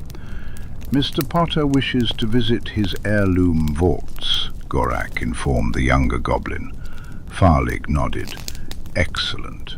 Follow me, sirs. Gorak did not join them, so Harry bid him farewell and followed Farlig to one of the mine carts that would take them down to the vaults. The vault Harry had visited the last couple of times, first with Hagrid and then with Mrs. Weasley, was his personal trust fund vault. It contained the portion of the Potter family money he was allowed to access until he turned 17. He could look at the other vaults filled with gold, but he couldn't actually take anything from them until he was of age. That was fine. There was more in the trust fund vault than he could possibly spend in the next 2 years anyway. The family heirloom vaults, on the other hand, they were much deeper in the Gringotts catacombs now. Harry couldn't tell how long they had been in the cart, zipping past rows of vaults that grew older and more solid with each passing moment. He thought he caught a glimpse of fire, but they were moving so fast he couldn't be sure. Do you have a preference on which vault to visit first, Mr. Potter? Farlig asked, slowing the cart slightly. Let's start with the Peveril vault, Harry replied. He knew the least about that line, after all. The Peveril family heirloom vault wasn't particularly large and didn't hold a vast amount of treasures. Inside, he found a chest filled with silverware stamped with the family crest, a wardrobe packed with old robes, and a few wands belonging to long-deceased family members. Remus stayed close to Harry as he examined the vault's contents, just in case anything was cursed. Behind the wardrobe, a bookshelf caught Harry's eye. His eyebrows rose at the astonishing number of copies of the same book, each in various editions and reprints. "The Tales of Beedle the Bard, Remus, what's this?" he asked. "It's a book of children's stories," Remus explained, looking just as puzzled. "Merlin only knows why there are so many. Perhaps someone in the family was a collector." Harry began to flip through some of the books, being careful with the ones that looked like they might fall apart at the slightest touch. He was pretty sure he had seen the title in the library at Seren, but hadn't thought much of it at the time.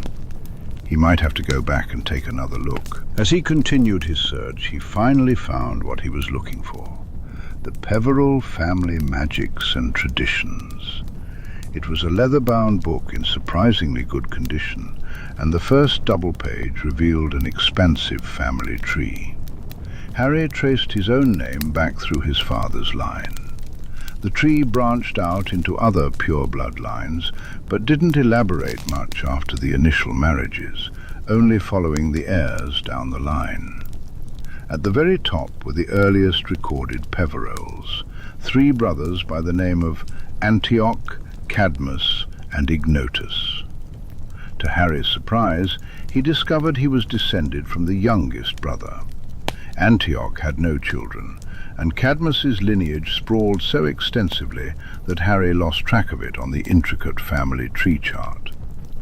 "May I take this from the vault?" Harry asked Farlig, the goblin. "Everything in the vault is yours, Mr. Potter," Farlig replied with a nod. "You may remove whatever you wish." It was tempting to grab anything that caught his eye and take it home, but Harry figured much of it was probably safest where it had been for so many years. He could always return to explore more thoroughly later. The book was the only item he decided to take from the Peveril vault. Next, they moved on to the Slytherin vault. As expected, it was filled with a truly astonishing amount of green and silver, with snakes dominating the decor. Harry wished he could spend hours delving into everything around him. This vault held far more than the previous one. Huge cases brimmed with books, sparkling jewelry, weapons and household items. Portraits wrapped in canvas lined the walls, and an entire suit of armor stood proudly, its helmet shaped like a spitting cobra. According to Remus, there was nothing newer than the mid-19th century. Harry spotted the Slytherin family book on a pedestal next to a statue of a bearded man and added it to his bag. He had to tear himself away from the vault, and Remus chuckled. "We can always come back, cub, when there's more time to spare." When Harry was older, when he wasn't under constant scrutiny, when Voldemort was gone. He realized he wouldn't have any time to spare until then. The Black Vault filled both of them with trepidation, having heard countless horror stories about the family from Sirius. It was vast and filled with all manner of items, none of which looked entirely safe to touch. "One day, when the war's over," he declared, tiptoeing cautiously through the vault. With Remus at his side, Harry aimed for the family book resting on a dresser. "We're going to come back here with Bill, Sirius and Snape, and we'll get rid of every cursed, dark, or potentially lethal object."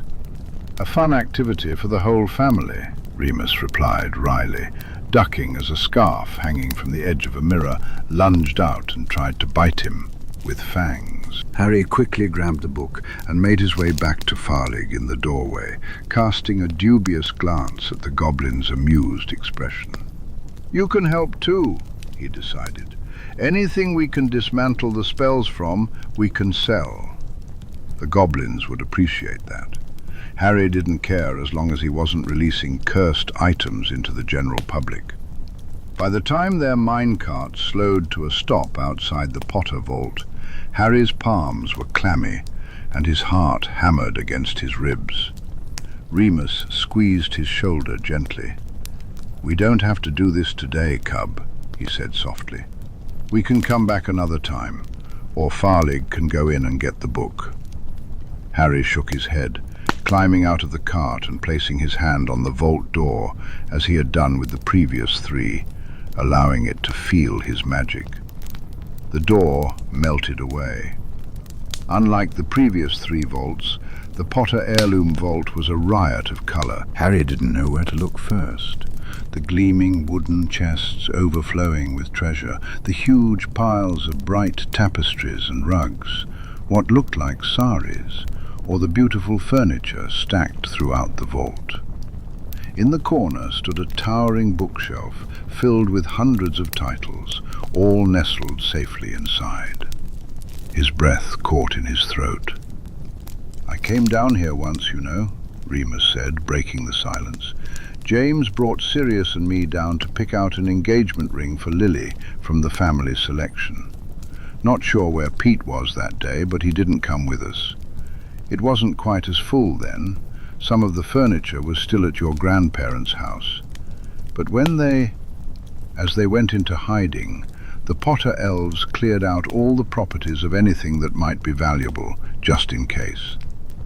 Lily always said that when the war was over, They would come back and pick out some treasures for their own house, so Harry could grow up surrounded by his heritage. Remus smiled sadly as he crossed over to a beautiful cabinet engraved with elephants, its surfaces stained in vibrant shades of red, orange and gold.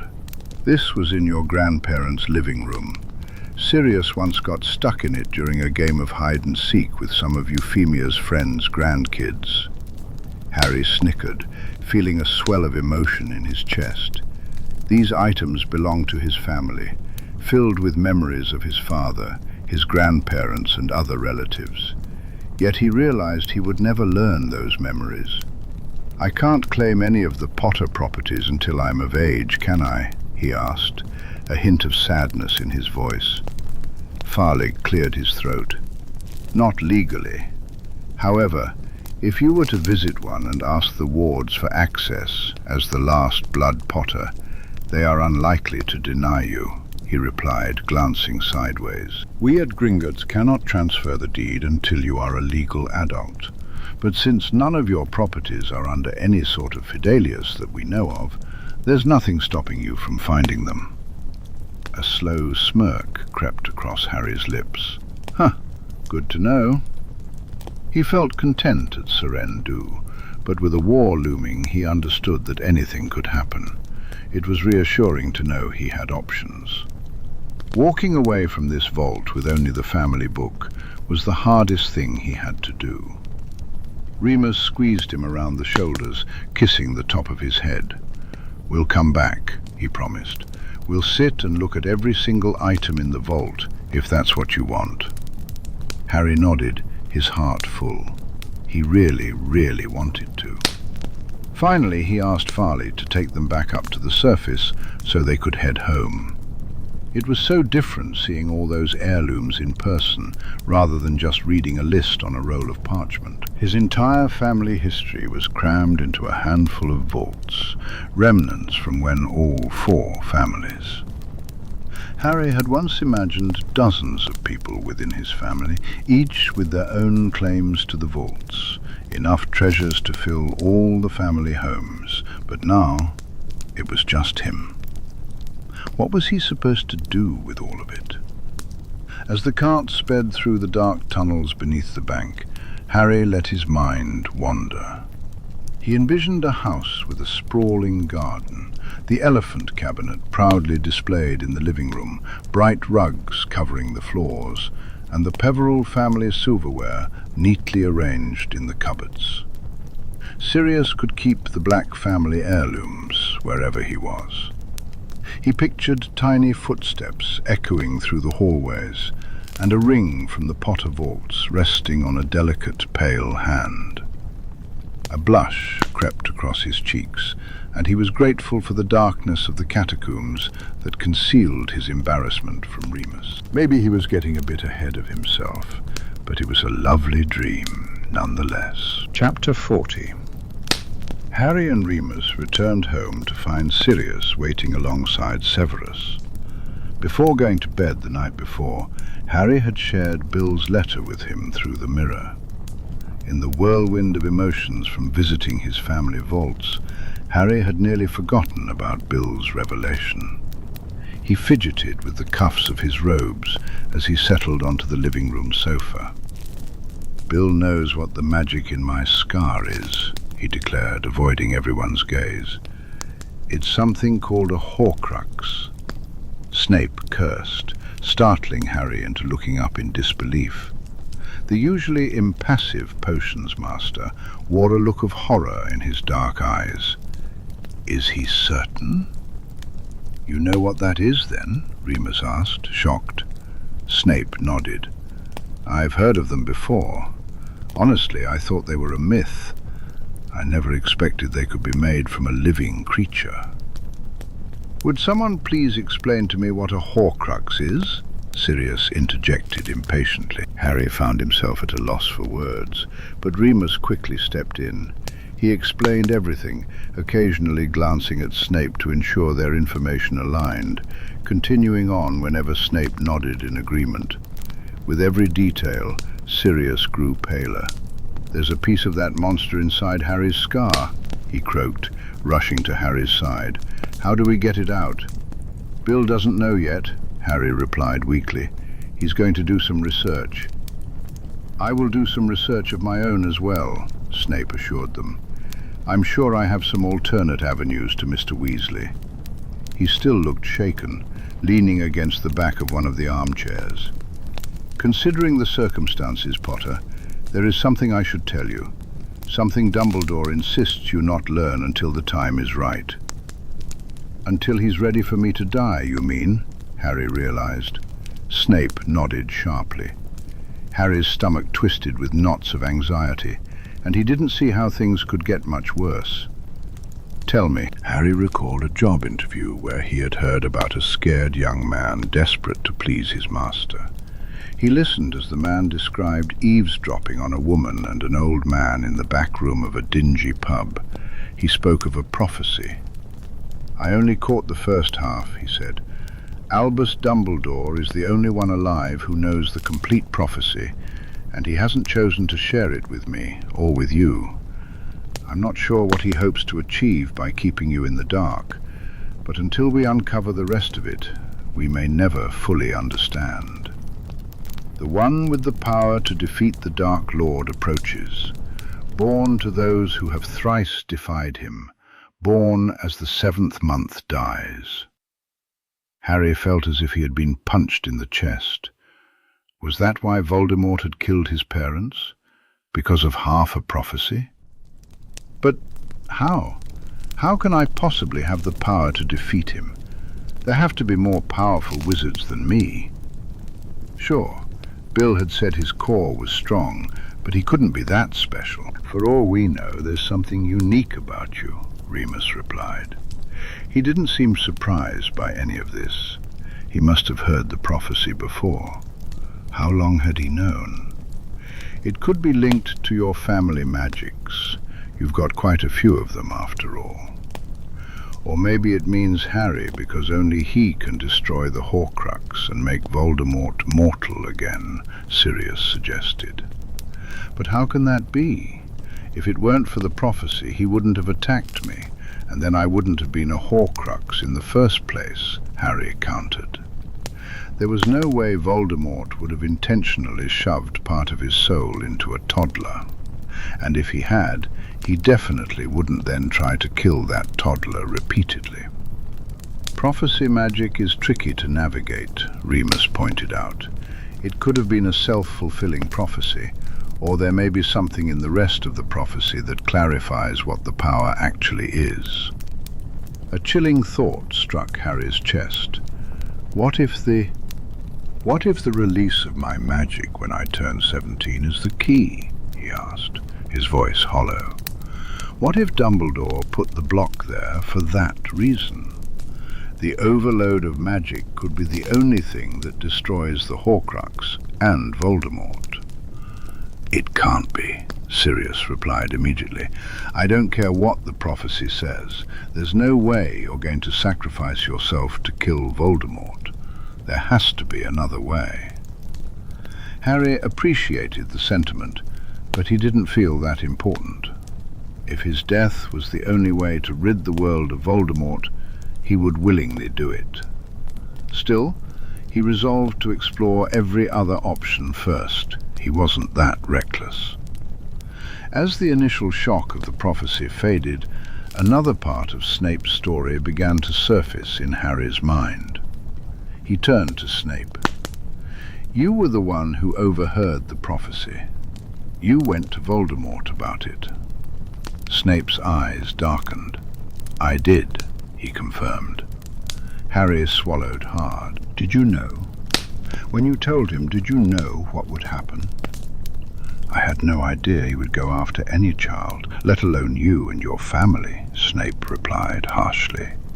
"I thought it meant someone was approaching, perhaps from abroad, not the birth of a child. As soon as I realized how he was interpreting the prophecy, I rushed to Dumbledore to turn myself in and beg him to protect you and the Longbottom boy as well."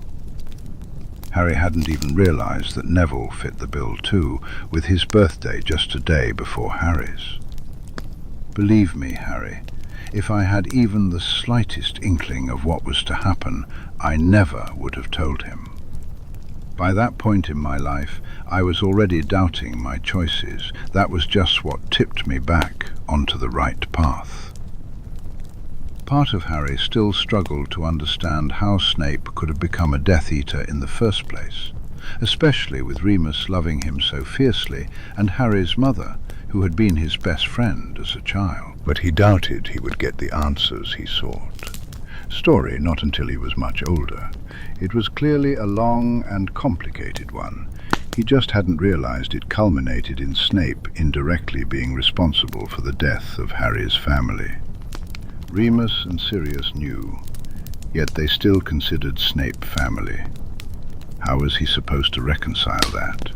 "I think I'm going to go to my room, if that's okay," Harry said, standing on shaky legs. Had he been looking, he would have seen a flicker of heartbreak flash through Severus Snape's eyes before the usual impassive mask fell back into place. "Harry, please," Remus began, but Harry shook his head. "I need to think." He left the living room, heading to his bedroom on autopilot and shutting the door quietly behind him. He wouldn't slam it. He wasn't throwing a tantrum. He didn't even know if he was angry. He should be. He had every right to be. But whether it was the emptiness left after Cedric's death or something else entirely, Harry couldn't bring himself to feel anger towards Snape. Snape clearly harbored enough self-loathing for both of them. He was overwhelmed. The day had been filled with so many revelations and emotions, he was just tired. He felt as if he had the soul of a madman intertwined with his own, burdened by countless heirlooms he didn't believe he deserved. He was prophesied to defeat a Dark Lord while still hiding from Dumbledore, unable to step outside without a disguise. And his boyfriend's father was a terrible person who worshipped the very Dark Lord he was meant to confront. Nothing about his life was normal. Apparently, nothing had ever been destined to be normal for him, not since the day he was born. There was a knock on his door. He didn't invite them in, but he also didn't tell them to go away. After a moment, the door opened. "Hey, Pop," Sirius greeted cautiously, slipping into the room. Sirius stepped into the room, his expression serious. "I have to head back to headquarters, but I didn't want to leave without saying goodbye." He moved closer to the bed. "Are you okay?" Harry let out a bitter laugh. "Would you be okay in my position?" "Merlin, no. I'd be crying in a corner somewhere," Sirius replied, a wink breaking through his somber tone. He settled on the edge of the bed, his eyes softening with sadness. "You know Severus isn't to blame for all this. He spent the last 15 years trying to make up for that one mistake. He cares about you." "I know," Harry said quietly, wishing he could articulate the turmoil swirling in his mind. I'm not mad at him. Voldemort and Dumbledore are the real culprits here, manipulating others for their own gain. Today has been a lot." "Mooney told us you visited the heirloom vaults," Sirius mentioned. Harry nodded. "I wish I could have been with you, Pup. One day I will. I'll share everything I can remember about what we find in there." Sirius shuffled up the bed, wrapping Harry in a warm hug, pressing his lips to Harry's hair. "You're not alone, Harry. Whatever happens next, with the Horcrux, the prophecy, everything, we aren't going to let you face him alone." "That was Dumbledore's plan," Harry pointed out. Sirius scoffed. "Dumbledore can go fuck a hippogriff," he declared with fervor. "His plans usually benefit him and no one else, and I, for one, am done going along with them." Sirius smiled, a glimmer of hope in his eyes. "We'll figure this out. From what Severus tells us, Bill Weasley is a clever chap, and Severus himself knows more about the dark arts than anyone I know. There has to be a way. You can't give up hope." He kissed Harry's scar gently before pulling back. "I'll see you when I can, all right? I love you." "Love you too," Harry replied, his heart swelling with gratitude. "Me too," Harry replied automatically, managing a faint half-smile as his godfather left. Once he was alone again, he slumped back against his pillows, squeezing his eyes shut. Merlin, he needed a nap. Over the next few days, Harry hardly left his room. He showed up for meals but remained silent throughout, and when he didn't appear for training, neither Snape nor Remus called him down. Snape seemed to be avoiding him, often skipping meals to brew potions. Remus, on the other hand, looked at Harry as if his heart were being torn in two by the silence. Harry wished he could reassure him, but he didn't know what to say. All his words seemed to dry up in his throat.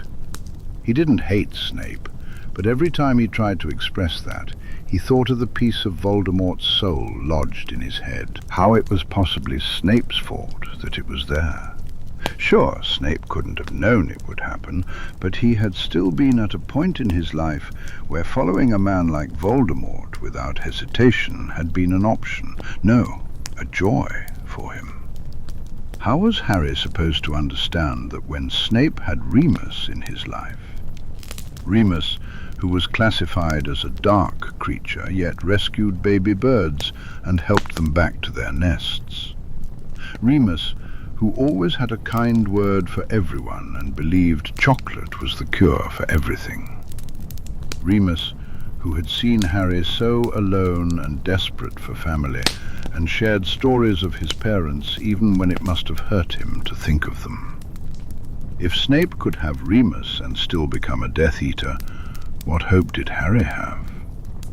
He hadn't known love for most of his life, and now that he finally had it, he wasn't even sure he could keep it, especially since he might have to die to save them all. Fortunately, he was distracted by a flurry of owls as his friends slowly began to respond to his letters. Most of the heirs sent general updates about their summers. Harry received well wishes and vague references to the projects they had been working on throughout the school year. Susan had sent him a letter along with a book. He opened the letter first, relief washing over him as the Hufflepuff assured him that her aunt was on board and ready to discreetly investigate Dumbledore's history. In her letter, Susan mentioned starting a summer project of her own and was recruiting the other heirs, which explained the book. "There's a lot to get through, and we'll be too busy to handle it when Voldemort falls. If we prepare now, it will be easier later," she wrote, outlining her plans. She had sent him the Self-Updating Record of Ministry Laws and Regulations, Volume 2, requesting that he read through chapters 30 to 39. She asked him to note any laws that needed to be changed or abolished entirely, and to categorize them by urgency. Apparently, the best time to make changes to the law is after a significant upheaval, like a war, when people are worried about slipping back into old habits. Positions often change hands due to death or incapacitation, Susan explained. In the past, Dumbledore had swooped in and taken care of everything, which meant that nothing had changed in nearly a century. Now, they had a lot of work ahead of them, and Susan wanted to start immediately. The book was organized chronologically, and was enchanted to automatically record any changes or abolitions of laws. Susan had chosen the last 10 chapters of Volume 3 for herself, as they contained the most recent and often contentious laws. Harry's section was mostly straightforward, though he encountered some truly bizarre laws that left him incredulous. He couldn't understand what had led to the creation of a law banning people from transfiguring themselves into owls for the purpose of delivering mail. Yet, Susan had asked him to take a look, and it provided Harry with an opportunity to stay in his room while still feeling productive. He also received a letter from Draco, which was shorter than he would have liked and contained some troubling news. "Glad to hear you're back," it began. Where you're supposed to be. I hope it stays that way. I might not be able to write to you much this summer. My father has invited several old friends to stay at the manor, including one I believe you encountered shortly before the end of term. I plan to stay out of their way, but they might have other ideas. Rest assured, even if I cannot write to you, I will be thinking of you. I have spoken to my mother about coming to visit, and that may still be possible. Keep your fingers crossed. Yours, Draco. Harry's heart sank at the thought of Voldemort residing at Malfoy Manor. The realization that the Dark Lord was in Draco's home sent a wave of urgency through him. When he first read the letter, every instinct screamed for him to rush to Malfoy Manor and stage a rescue. But he knew that would be reckless. Draco had given no one any reason to doubt his loyalty, and Narcissa would do anything to protect her son. They both knew where Seren was, and they were always welcome there. Still, that didn't stop Harry from worrying. He kept the letter on his bedside table, picking it up now and then to reread the last 2 words. His heart would skip a beat each time. Yours, Draco. It was nothing he hadn't said in person, but somehow it felt more significant. 3 nights after the prophecy revelation, during a quiet dinner, Remus cleared his throat. "Harry," he began, and Harry instantly sensed he wasn't going to like what came next. "Dumbledore has given me a mission. I'm to visit a werewolf pack in the New Forest and try to convince them to side with us instead of Voldemort." Harry's unease grew. "How long will you be gone?" "I don't know. Hopefully not more than a week," Remus replied. "It'll be around the full moon and a few days on either side, but Sirius won't be able to get away from headquarters all that often. It'll just be you and Severus in the house. And Kerry, of course." Harry glanced over at the potions master. Harry glanced at Snape, who kept his eyes fixed on his plate. It had been a while since they had spoken, and the silence was beginning to weigh heavily on them both. Snape's mouth was set in a tight line, and whenever their eyes met, Harry could see the sadness etched in his features. Remus was struggling even more, but it was clear that Snape wasn't enjoying the silence either. 18 months ago, Snape would have done anything to avoid talking to Harry Potter. Back then, Harry never would have imagined that seeing Snape in such pain would tug at the ache in his own heart. "That's okay," Harry finally said, taking a deep breath. It was time to try to communicate, no matter how clumsy his words might come out. "I don't blame you, sir. Not for my parents. I'm sorry if I ever made you feel that way. It was just a lot to take in. The Horcrux, the prophecy about me. People died because of it, but you couldn't have known. I just don't understand. Why me? Why you? Why did you even become a Death Eater in the first place, when Remus loves you so much? I can see it, I'm not blind. How could things get so complicated that you could still go to him?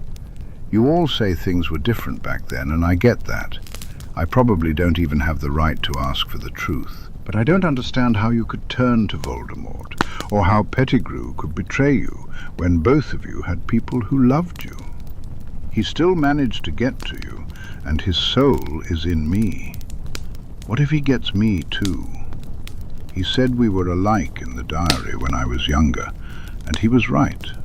I can feel it sometimes, and it hurts. I don't want to be like him, but what if I am? What if all of this is for nothing? What if his soul and mine are intertwined now? And what if I end up hurting people? What if I hurt you? What if this power I'm supposed to use to kill him actually makes me worse than he is?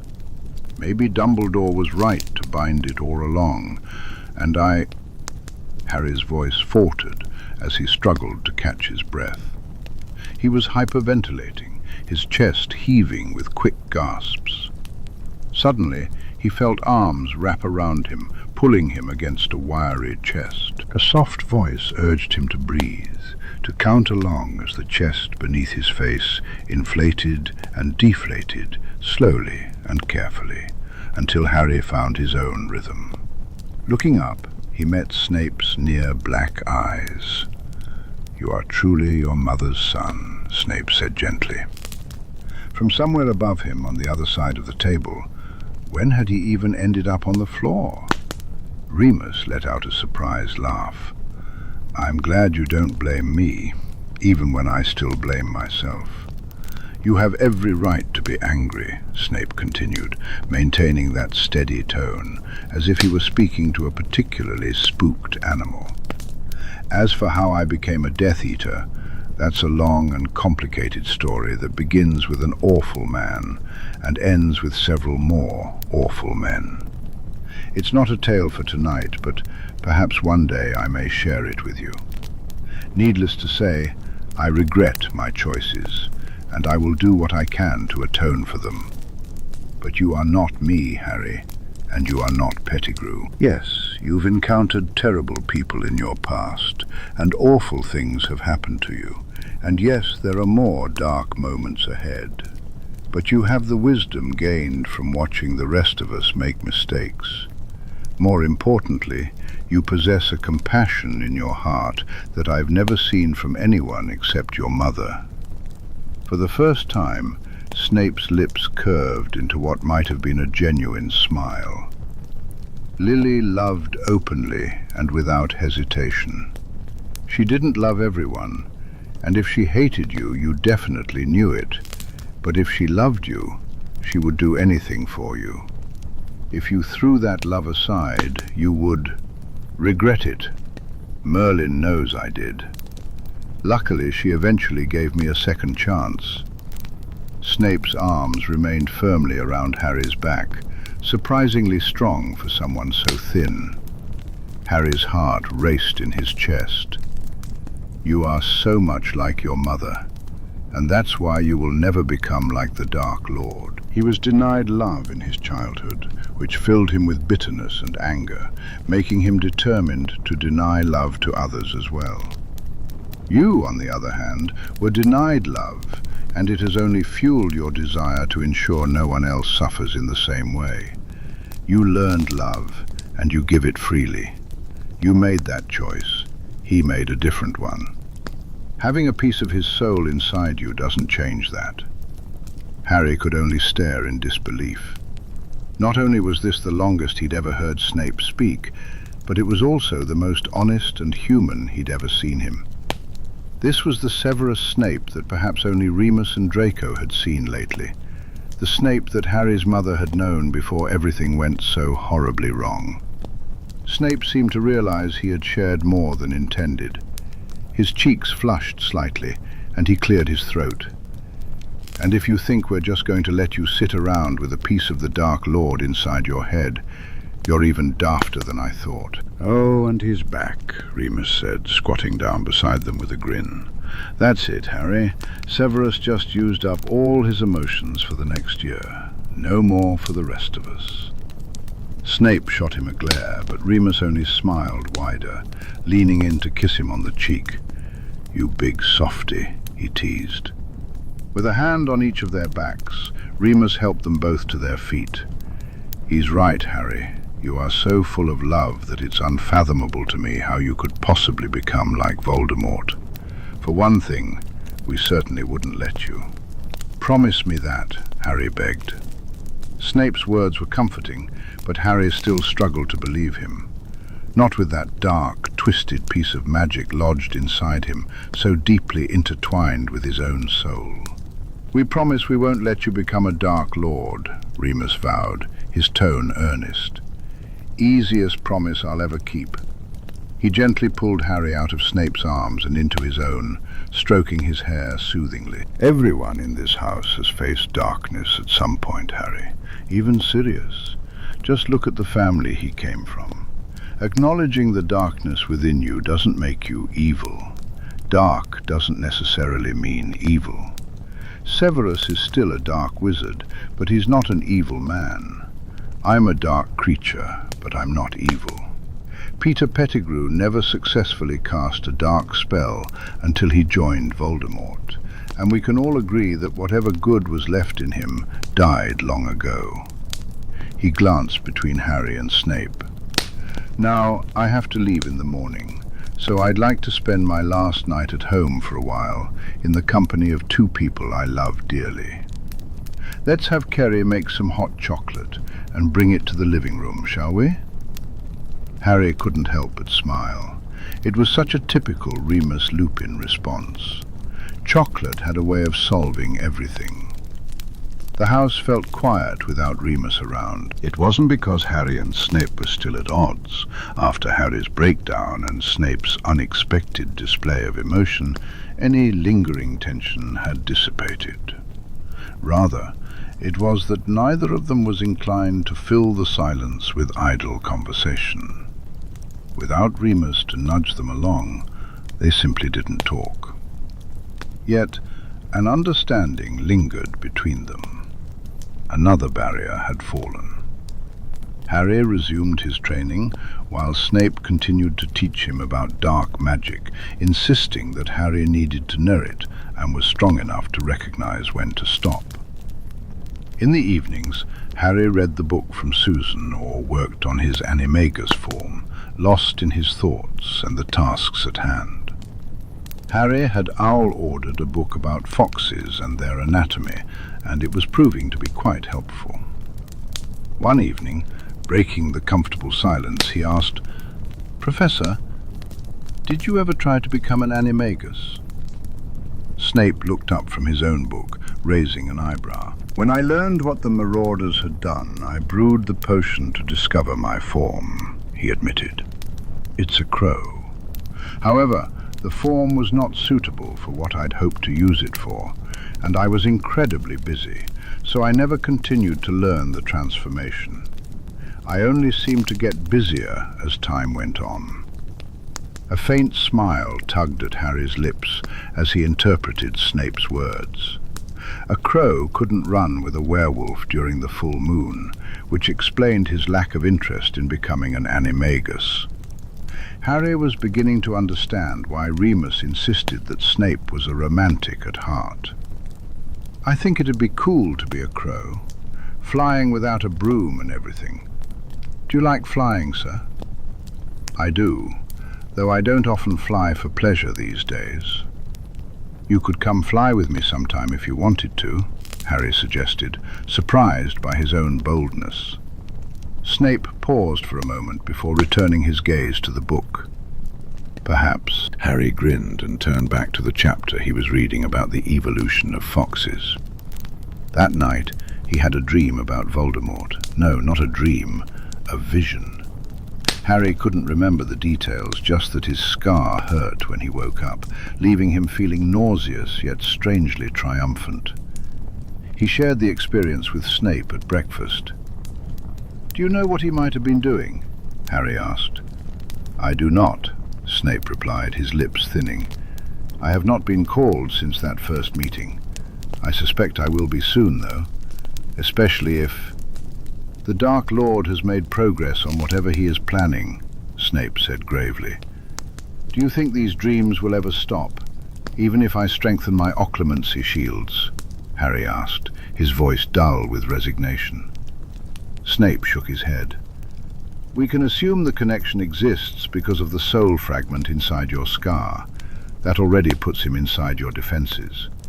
However, I believe that maintaining your shields keeps the connection one way. He can pull you into his mind, but if he attempts to reach into yours, he will hit your shields. He can access your dreams, but not your thoughts or actions." Harry didn't question how Snape had known that was a concern for him, especially since he hadn't fully realized it until Snape brought it up. "I don't believe he can possess you through this connection. There's certainly no evidence that he has tried," Snape continued, "even though sometimes I feel emotions that aren't mine." "Emotional transference is not possession," Snape replied firmly. "Now, finish your breakfast and get dressed. I'll meet you in the library. Harry was surprised they weren't in the dueling room, but he felt grateful. He always felt drained after a night spent in Voldemort's mind. In the midst of the chaos surrounding their visit to Gringotts, Harry had nearly forgotten about another part of the trip. As he tidied his room and picked up his bag, he remembered the 4 books inside. He carefully removed them, setting them side by side on his desk. These were his 4 family lines, his heritage laid out on paper. He picked up the Potter book first. The other 3 were bound to be fascinating, especially the Slytherin book, but Potter was the name he'd known for so long, the name he associated with family. Just like the Peveril book, the first page displayed the family tree. Harry studied the names intently. His grandparents, great-grandparents, individuals reaching back long before the colonization of India. The lineage faded into a series of question marks around the 10th century, but Harry was still in awe that he could trace his ancestry back that far. The book opened to several handwritten chapters of family history, detailing the Potters' roles in early wizarding culture. It explained how they originally arrived in Britain during a Mongol raid in the early 11th century, with family members zigzagging across Europe and India, marrying into various families before mostly settling in India during the colonial period. They eventually returned to Britain when the ministry was established, taking their place on the Wizengamot to help shape wizarding Britain. Despite their return, the influence of Indian magic remained strong in their lineage. After the historical accounts, Harry moved on to the section about recorded family traits. His eyebrows raised in surprise when he discovered that parcel magic had been noted in at least 30 previous members of the Potter family, though the numbers had dwindled over time. The last known practitioner had been in 1883. Maybe he hadn't inherited that trait from the Slytherin side after all. As he continued reading, he found various traits, many accompanied by notes indicating they might have come from conflicting family magics or creature inheritances. Harry chuckled at how frequently his family had intersected with the Blacks over the years. The rest of the book focused on traditions and etiquette specific to the Potter house. A few paragraphs in, it became clear to Harry that he would need Sirius's help with all of it. There was no way half of that information was still relevant. For one, no one carried a sword anymore. He smiled to himself as he returned to the family tree, unrolling the seemingly endless scroll of parchment to find his own name. The Potters had a long and varied magical history, filled with remarkable names and deeds. Harry hoped to live up to that legacy. Much to his surprise, he found himself content spending time with Snape, even after Remus had been gone for 5 days. They'd had a few arguments, after all. They hadn't magically swapped personalities, but he felt they had reached something resembling friendship. Harry sat on the living room floor, immersed in the history of his family. Harry sat surrounded by parchment and books, a familiar sight these days. Snape had to step over him to reach the sofa. "Must you?" Snape sighed, and Harry couldn't help but snicker. "It's easier this way," he insisted, glancing at a nearby book before crossing something out on one of the parchments. "Dare I ask what you're doing?" Snape inquired, raising an eyebrow. Harry adjusted himself into a sitting position. "I'm trying to figure out the origins of Dumbledore's proxy seats," he explained. "There must be heirs for at least some of them. If not, the line should be declared extinct. Obviously, he has mine and the Founder's, but there are these other 2 that I can't trace. Unless one of them is his own? But I thought he didn't have a blood claim to any seat.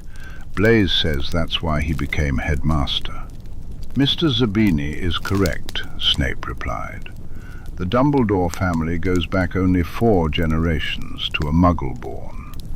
Which 2 seats are you struggling to identify?" "There's the Ross seat, which I found some early history for in the old Wizengamot books, but nothing particularly recent. And the Prince seat, There's hardly anything about it, Harry said, frustration creeping into his voice. A strange expression crossed Snape's face. "I believe the Ross seat belongs to Minerva McGonagall," he declared, "and the Prince seat is mine." Harry gaped at him. "What? How is that possible? But all this time you never said. How?" "My father was a Muggle. My mother was Eileen Prince, the third child of Octavius Prince, and she wasn't expected to inherit anything. But both her older sisters died childless, so the line passed to me. By the time my mother passed, I was already working at Hogwarts. Albus doesn't allow his teachers to hold Wizengamot seats. He insists it distracts from our teaching duties. He's held my seat in proxy ever since, and Minerva's for long before that." Snape's lips curled into a small, knowing smile. Harry stared in disbelief. "So you're technically Lord Prince?" he asked, astonished. "If I had ever been given the chance to step foot in the Wizengamot, I would be," Snape replied. "But since that hasn't happened, I'm still only the heir to the line. I believe Minerva is in the same situation. Her brother held the title before her, but his children were both squibs. When he passed away, it moved to her." "But the rule about teachers not holding seats, that's Dumbledore's doing, right? That's not a school rule," Harry questioned. If the founders themselves could do both, he didn't understand why other teachers couldn't. "Indeed," Snape confirmed darkly. "Albus implemented the rule when he first hired Professor Horace Slughorn.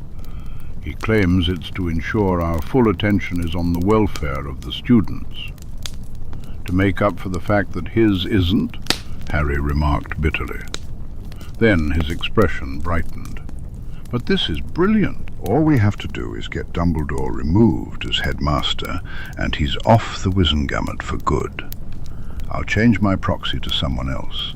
The founders' seats will go to the new head, and you and Professor McGonagall can have your seats back."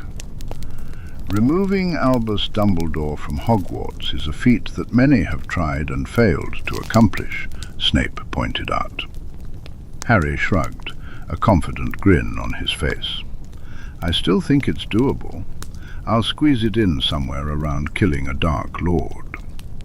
Snape's dark eyes met his for a long moment, filled with a mix of exasperation and utter resignation.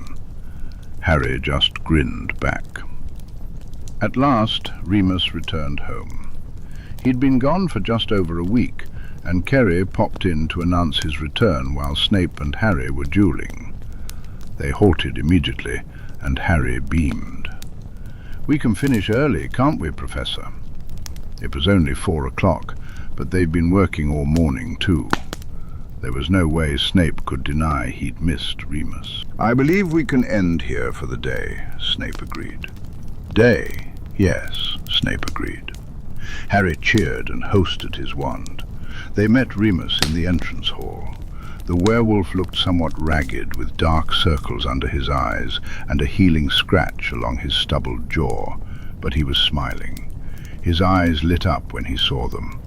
"My boys," he breathed fondly. Snape made a face. "I'm hardly a boy," he pointed out, which made Remus chuckle. Leaning in close to Snape, Remus smiled. "You've been my boy since you were 13. Get used to it." He brushed his nose against Snape's cheekbone in a very wolfish gesture, his hand resting on the nape of Snape's neck. Satisfied, he then bundled Harry into a tight hug. "Oh, I'm so glad to see you haven't killed each other." "Oi!" Harry protested playfully. "We wouldn't kill each other. You'd be upset." The greying man barked out a laugh. "I've missed you, cub," he declared, smoothing down Harry's messy hair. "How have you two been? Be honest. I'll ask Kerry to tell me if you're lying." "We've been good, actually," Harry insisted. "He hasn't been grouchy or anything. Well, maybe a bit in the last couple of days. I think he missed you." He dodged the tripping jinx Snape sent his way, but wasn't quite fast enough to avoid the stinging hex that followed. Rude. He's been grouchy, Remus drawled, turning amused eyes on Snape. Harry, go see what treats Kerry has in the icebox, would you? I'm craving something sweet. You could not be any less subtle, oh my God, Harry said flatly, turning on his heel. Fine, fine. I'm leaving so you two can snog in peace. That earned him another stinging hex on the way out, and he yelped. In the icebox, he found several homemade eclairs and munched on one while sitting on the countertop, trying not to listen to the conversation happening behind him. Kerry popped into the room, her expression a mix of disapproval and affection. Master Harry should be sitting on chairs, not on Kerry's nice clean counter, she scolded lightly. Harry quickly jumped down and pulled out a chair. Sorry, Kerry. These eclairs are amazing, though. The elf's scowl softened, and with a snap of her fingers, a tray appeared on the table, laden with more eclairs and some mini chocolate tarts. I will be taking these up to the living room for masters, she said, then vanished. Harry eyed the kitchen doorway cautiously. Are you two done yet? He called out, his voice laced with doubt. Remus's laughter echoed back. Yes, it's safe, he assured. When Harry returned, he found Remus and Snape standing close together. Remus's hair was a bit messier than before, but they both looked unflustered. Kerry's got eclairs and chocolate tarts in the living room, Harry announced. Remus's face lit up. It's so good to be home, he exclaimed, starting up the stairs with Snape close behind. How was your trip? What are the werewolf packs like? Harry asked, eager to hear about the real experience. He had only heard stories before, and he was certain that most textbooks were wildly inaccurate. He doubted they actually sacrificed a small Muggle child every full moon. Someone would have noticed that. It was an eye-opener, Remus replied. When they reached the living room, Kerry had the tea set ready as well. I've been to werewolf packs before. Albus sent me during the First War, and I spent some time with them in between when I was really desperate. I was never comfortable around them before. This time, Merlin, the difference in Moony now that I'm no longer under that curse. He ran a hand through his hair. I don't know how Albus ever expected me to negotiate with them while still suffering its effects. They never quite accepted me in the past, and I think that's why. They could tell my wolf and my... Remus sighed, reflecting on how disconnected he had once felt from the pack. This time it was much easier to fit in with them. I wouldn't call it comfortable, he added with a rueful smile, but it was better. They actually respect me now. Maybe that was Dumbledore's plan, Harry suggested, to have you fail to negotiate because you weren't in touch with your wolf. That certainly would make things easier for him, Remus agreed. Even though I'm getting along better with them, they're still not thrilled about the idea of joining Dumbledore. He's been promising to overhaul werewolf legislation for decades, but he's never followed through. They thought things might change when they heard he'd let a werewolf, me, attend Hogwarts, but I think they realized that was a one-off rather than the start of a new trend. He reached for an eclair, frowning slightly. Luckily, they don't trust Voldemort either. To be honest, I think they'd rather stay out of it, but they know that if war comes, that won't be an option. If they fight and lose, they'll die. If they fight and win, they might gain a few more rights, but they'll still probably die. And if they don't fight at all, they'll surely die in the end. There's always another option, Harry pointed out. Remus raised his eyebrows. They fight with me, with us, and when we take back the Wizengamot, we give them the rights they deserve. He had already found several outrageous creature-related laws in his section of the Ministry Regulations book that he planned to bring to Susan's attention. "Do you really plan to be that open against both Dumbledore and Voldemort?" Remus asked, concern etched on his face. "I think I'll have to be, don't you?" Harry replied, imagining how difficult it would be to get what he needed while remaining in Dumbledore's shadow. "I'll keep playing dumb for as long as I can, but I'm running out of time. I expect that by the end of the year, Dumbledore will catch on to me, so I might as well start playing against him now." "It could come. It would be useful to have the werewolf packs on our side," Snape agreed thoughtfully, "if they're willing to go along with it. A 15-year-old boy isn't exactly the most inspiring leader, even if he is the boy who lived." "Yeah, fair point," Harry replied. "But it can't hurt to make the offer, right?